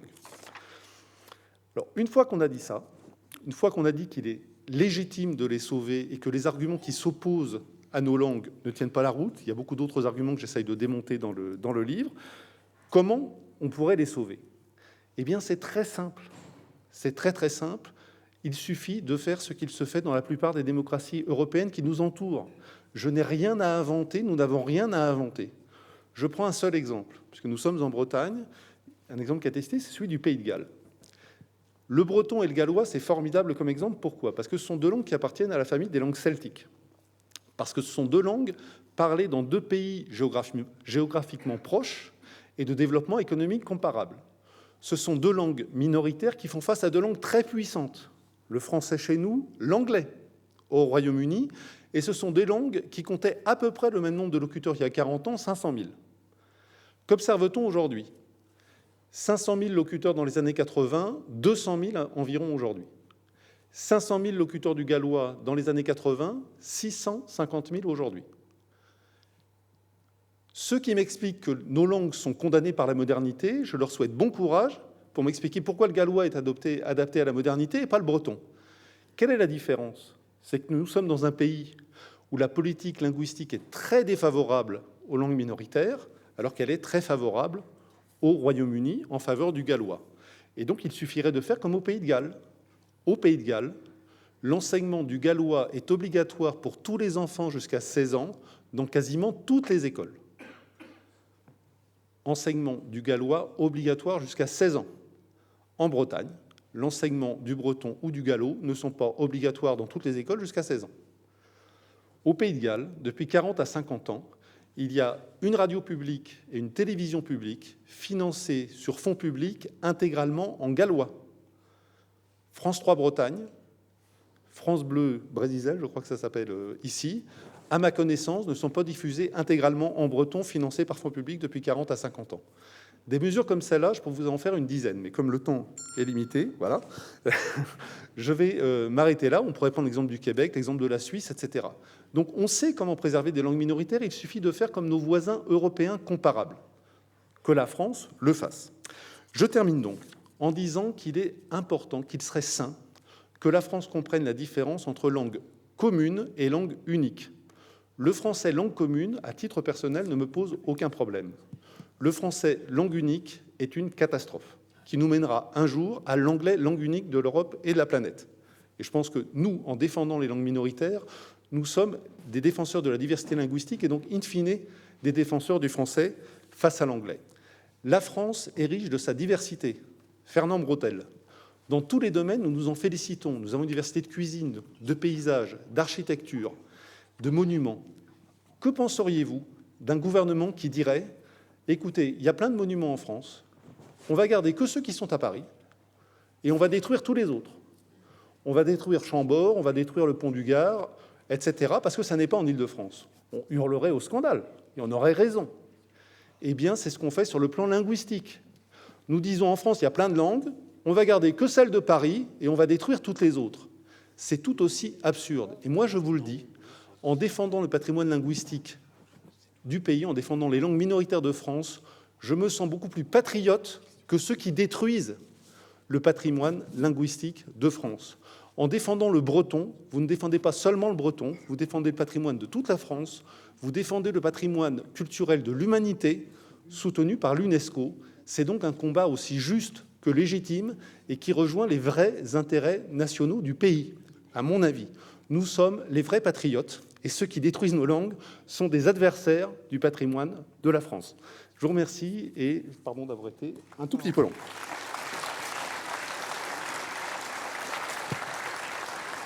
Merci beaucoup, Michel. Alors, on reste ensemble pour une trentaine de minutes. Donc, vous pouvez poser des questions dans la salle. Il y a des personnes qui vont passer avec des micros. Et ensuite, on a une pause café, vous inquiétez pas. Mais pour l'instant, donc, vous pouvez poser vos questions. Si vous levez le bras, on va vous passer un micro et vous pouvez poser une des questions à l'un ou l'autre de nos intervenants. Je vous rappelle, la langue Cloarec, Yves Le Bailly, Yves Brun et Michel Feltin-Palas. Voilà, les micros sont avec Yann et Thierry. Et donc, n'hésitez pas à poser vos questions. Merci, Brasse. Alors, bonjour. Je vous demande juste de vous présenter en 2 mots et puis de poser une question très courte mais très précise. Merci beaucoup. Alors, c'est très rapide. Je vais au boulot tout à l'heure, donc je vais être à la bourre. Je suis penseur indépendantiste breton. Je tiens la page Le savais-tu breton. Et je voulais vous dire une chose. Tout le monde peut être pour une autonomie, dans le sens où cette autonomie redonne les clés à tout le monde. Les clés de... Voilà, on est tous pour les peuples. Le peuple... J'ai fait une interview de Dion Filippo Antolini il n'y a pas longtemps. J'ai fait, pour la Corse, j'ai fait une interview de Jaume Bardolet pour la Catalogne, etc.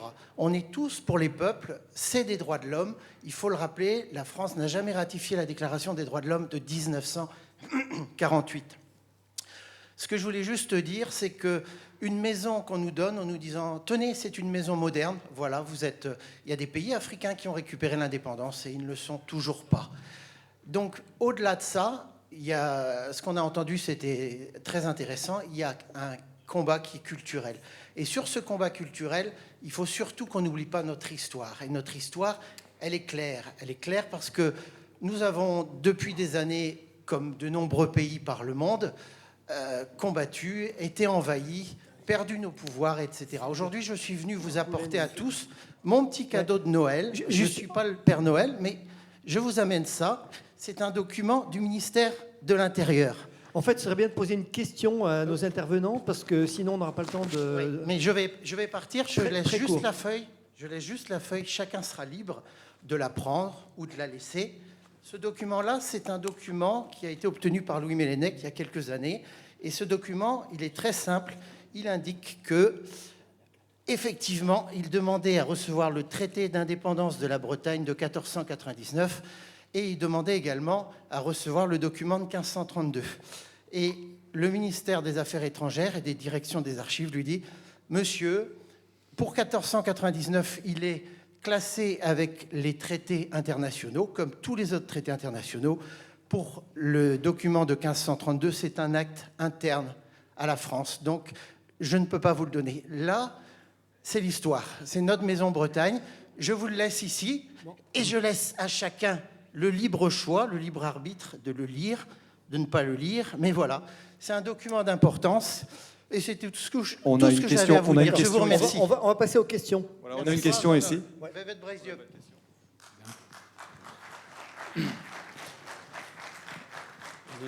Bonjour, nous, François Arbello, Association Lienne, nous réfléchissons ensemble sur ce que pourrait être le projet d'autonomie pour la Bretagne.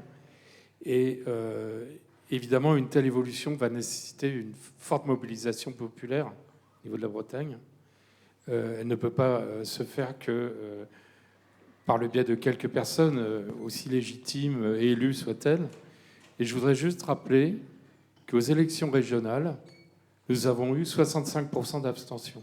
C'est-à-dire qu'on a réellement un décrochage démocratique en Bretagne et ailleurs. Une grande partie de la population ne s'intéresse plus à ces questions-là.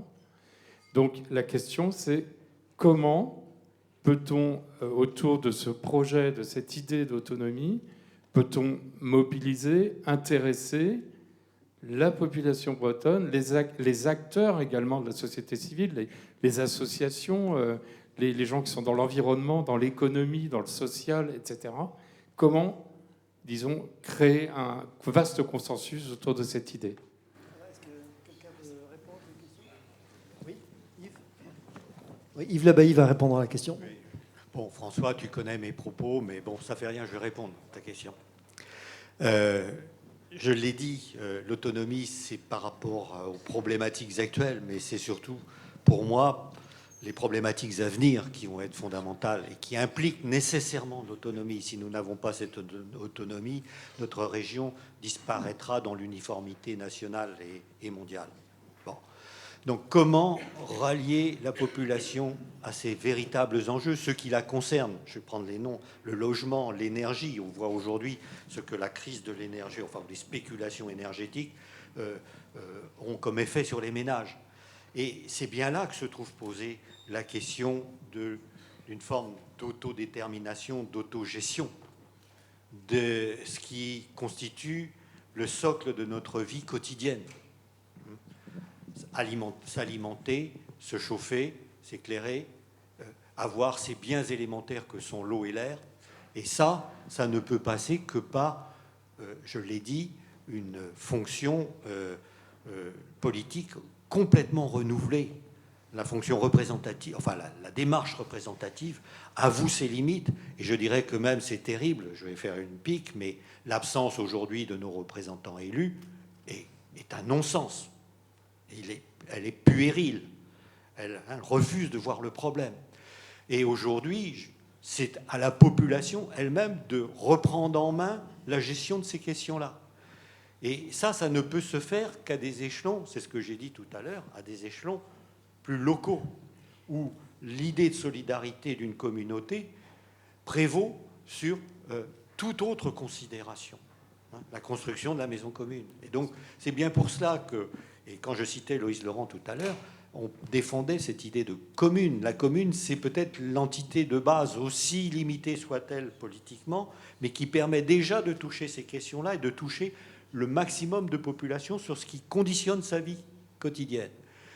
Le pays aussi, qui est l'espace des solidarités économiques, sociales et politiques, en théorie. C'est comme ça qu'on a défini les pays dans les années 1960, celle du Céline. Et enfin, la région. Voilà. Donc je crois que c'est toute une vie démocratique qu'il faut repenser. Et c'est... Alors là, je pense qu'on attirera à nouveau la population vers le politique, mais pas quand il est lointain, quand il se distancie du citoyen et qu'il utilise pour cela aussi des corps intermédiaires que sont ces technostructures de gestion. D'accord, mais peut-être que Alain veut rajouter un petit mot. Oui. Très rapidement, Très rapidement, oui. Tout à fait d'accord avec ce que disait Yves Lebaille. Il faut que l'autonomie soit anticipée comme un débat de société. C'est-à-dire qu'est-ce qu'on va en faire et c'est quoi l'avenir pour les Bretonnes et les Bretons derrière cette idée d'autonomie. Et en plus de ça, pour répondre beaucoup plus concrètement comment on va faire pour gagner, on n'évitera pas le passage par une forme de rapport de force, de mobilisation populaire. C'est-à-dire qu'il faut des événements comme celui-ci pour qu'il y ait un débat politique, des moments forts intellectuellement pour concevoir ce qui peut être l'autonomie de demain. Et ensuite, il faut aussi sortir de ces espaces et de ces débats-là pour aller directement au contact du peuple, aller dans la rue et mobiliser les Bretonnes et les Bretons très concrètement sur ces questions-là au quotidien. Voilà. Très bien, merci. Une autre question? Oui, Philippe Clément, donc comme président de Bretagne Réunie. Il faut reprendre un peu l'historique, puisque justement on a la particularité d'être le seul peuple, d'être coupé en deux administrativement parlant, c'est quelque chose qui est choquant dans la mesure où, au niveau mondial, il y a peut-être aussi le Tibet. Mais est-ce qu'on doit se rapprocher du Tibet? Ça, c'est autre chose. Et je voulais mettre en exergue justement la réunification par rapport à l'autonomie. Il est sûr que dès qu'on fait la réunification, le niveau, mécaniquement parlant, d'autonomie va augmenter, par définition, puisqu'on serait avec 3 métropoles. Alors on peut être pour, contre les métropoles, mais les métropoles, par définition, amènent justement l'économie et font le développement. Et qui fait développement dit TVA, et qui dit TVA dit matière financière justement au niveau des régions. Voilà, c'est la question que je voulais soulever par rapport à cet aspect-là. Merci. Qui veut répondre? Je pense que la réponse va être... Philippe, je crois que tu fais quelques erreurs. Le fractionnement d'une société, c'est une technique de géopolitique. Notre maître Michel Fliponneau nous l'apprenait. Quand on veut affaiblir un peuple, on divise son État. Et on n'est pas les seuls sur Terre, malheureusement, à supporter ça. L'Irlande en étant peut-être l'exemple le plus symbolique. Mais par contre, effectivement... Comment? Oui, mais n'empêche, c'est le même résultat. Mais par contre, il est clair que la réunification peut redonner un élan, effectivement, à cette idée d'autonomie sur la région, indubitablement. Je ne partagerai pas la lecture que tu fais du modèle métropolitain, j'ai assez écrit là-dessus, mais il n'empêche, la réunification est une nécessité qui va de pair avec l'autonomie, pour moi, en tout cas. Je ne sais pas, d'autres veulent... Alors, n'hésitez pas à poser vos questions, je crois qu'il y a... Montréal. Oui. Gérard Gwen, j'ai une question pour Yves Le Bailly. Tout à l'heure, dans son exposé sur les énergies, il a évoqué l'autonomie énergétique du Monnais, du pays du Monnais. Je me pose beaucoup de questions sur l'autonomie énergétique du Monnais parce que, à moins que je me trompe, elle est à base de méthaniseurs. Voilà. Alors le méthaniseur, on va parler d'effet de serre, on va bonjour la cata. Les résidus de l'agriculture industrielle, Lula a gagné les élections au Brésil. J'espère que ça va ralentir la déforestation. Alors, est-ce qu'il peut m'en dire un petit peu plus de sa vision de l'autonomie énergétique? Oui, alors je sais que l'exemple du Monnais est contesté, qu'il fonctionne effectivement avec des méthaniseurs, mais pas uniquement. Il y a de l'éolien, il y a du bois, il y a du solaire, etc. Mais la méthanisation peut être raisonnée. Là où est le problème sur la méthanisation, c'est dans sa dérive. Encore une fois, la même dérive technicienne et économiste qui veut que les unités soient énormes. Et quand elles sont énormes, il faut les alimenter. Et on en va jusqu'à produire des végétaux que pour alimenter. Ça, d'accord, ça, il n'en faut pas. Mais aujourd'hui, on est sur des générations de petits méthaniseurs aussi, qui peuvent être placés dans des quartiers qui ont la taille d'un conteneur. L'université de Rennes 1 travaille là-dessus. Donc, ce qui est, de toute manière, ce n'est pas un modèle unique de production qui va répondre aux besoins, c'est un bouquet énergétique. Et nous avons en Bretagne des sources d'énergie qui sont totalement inutilisées. Le bois, la première des grandes filières d'énergie, qu'on a sur tous nos territoires, qui reste pourrir parce qu'il n'y a plus de filière de production de bois. C'est la micro-hydraulique. Je sais là aussi qu'elle rencontre l'opposition des écologistes et notamment des pêcheurs.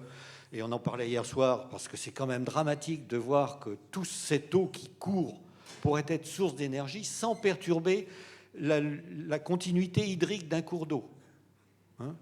En mettant des centrales au fil de l'eau. C'est tout le contraire des politiques énergétiques qui ont prévalu et qui prévalent encore, celles de grands machins menés par des multinationales et qui font fonctionner des systèmes bancaires.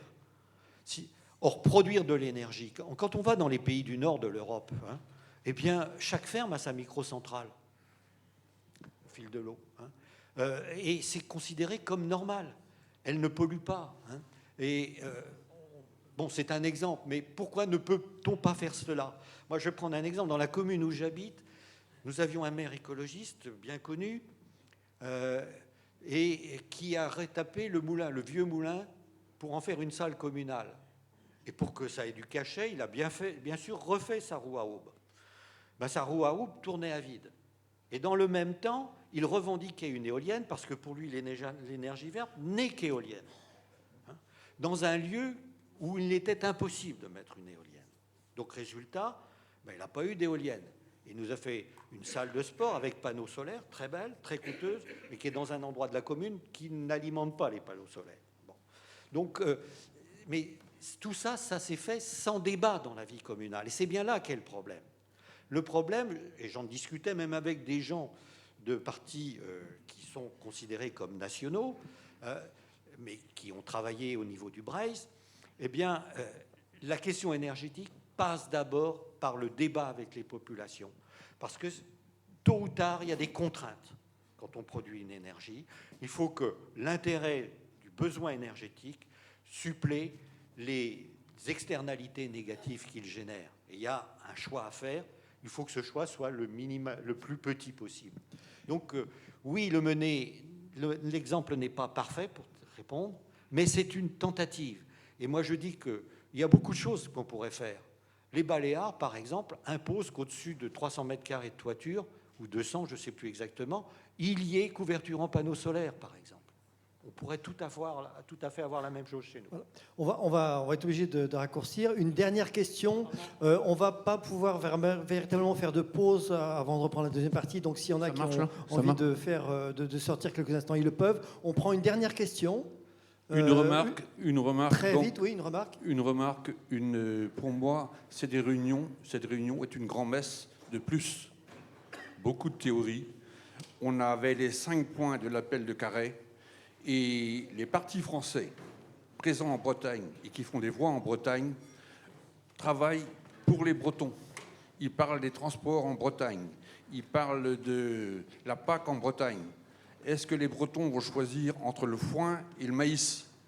Est-ce qu'ils vont doubler la voie Quimper-Landerneau ou bien se contenter de dire encore les militants bretons, nous sommes peut-être une vingtaine qui se réclament de cette mouvance, sont dans un domaine c'est presque un ghetto. Et pendant ce temps-là, on ne parle pas de la santé mentale des Bretons. On ne parle pas de la PAC en Bretagne. Comment on la répartit? Est-ce que c'est par hectare? Est-ce que c'est par travailleur? Et ainsi de suite. Donc il est grand temps qu'on s'occupe de la vie quotidienne des Bretons. Aller sur le territoire des partis français qui font des voix en Bretagne. Et même le Front National et le parti Reconquête font des voix en Bretagne en parlant des problèmes des Bretons, les problèmes de la vie quotidienne. Par contre, je salue quand même la qualité des intervenants. C'était impressionnant ce que j'ai appris ce matin, mais comme je suis militant breton, je connais en partie cela déjà. Mais il faut aller vers la vie quotidienne des Bretons, la santé mentale des Bretons. En Bretagne, on a peut-être de l'activité qui marche bien, mais on a le taux de suicide le plus élevé. Ça pose des questions. Ouais, on va laisser Alain répondre. Merci. J'attends pas la réponse ici. Alors, j'en profite pour dire qu'on va reprendre la deuxième partie assez vite. Vous pouvez quand même sortir quelques instants et rentrer dans la salle sans problème, bien sûr. Mais on va enchaîner pour ne pas déborder sur votre journée, qui va être très riche aujourd'hui. Je pense que Alain voulait répondre très vite à ton intervention. Oui, juste pour dire très simplement qu'il ne faut pas dire que les mouvements bretons ne parlent pas de ces questions-là quotidiennes. Mais là, le rendez-vous d'aujourd'hui, c'est qu'une première étape. Et il y en aura beaucoup d'autres. Il y aura une mobilisation dans les mois à venir, dans les années à venir, sur l'idée de l'autonomie. Et ce débat-là, bien sûr, sur les questions quotidiennes, il est central, il est déjà posé dès aujourd'hui et il continuera à être posé pour demain. Merci Brasdor. Trugarka daran are zobe do tout la cause à Bercy Brasdor. Manvant da hat krigig en en loden à ben du stu. Donc je vous remercie. Merci beaucoup pour vos différentes interventions. Je crois qu'elles ont été très appréciées. Après quelques instants, on va reprendre donc cette deuxième partie, l'autonomie par le droit, avec Francis Hulbert, Yvon Olivier, Johar Leclerc-Sidoum, Jean-Guy Talamogne et Luis Puig Igordi. Voilà, donc on se retrouve dans quelques instants. Revenez le plus vite possible dans la salle. Merci à vous. Trugarka Brasdor.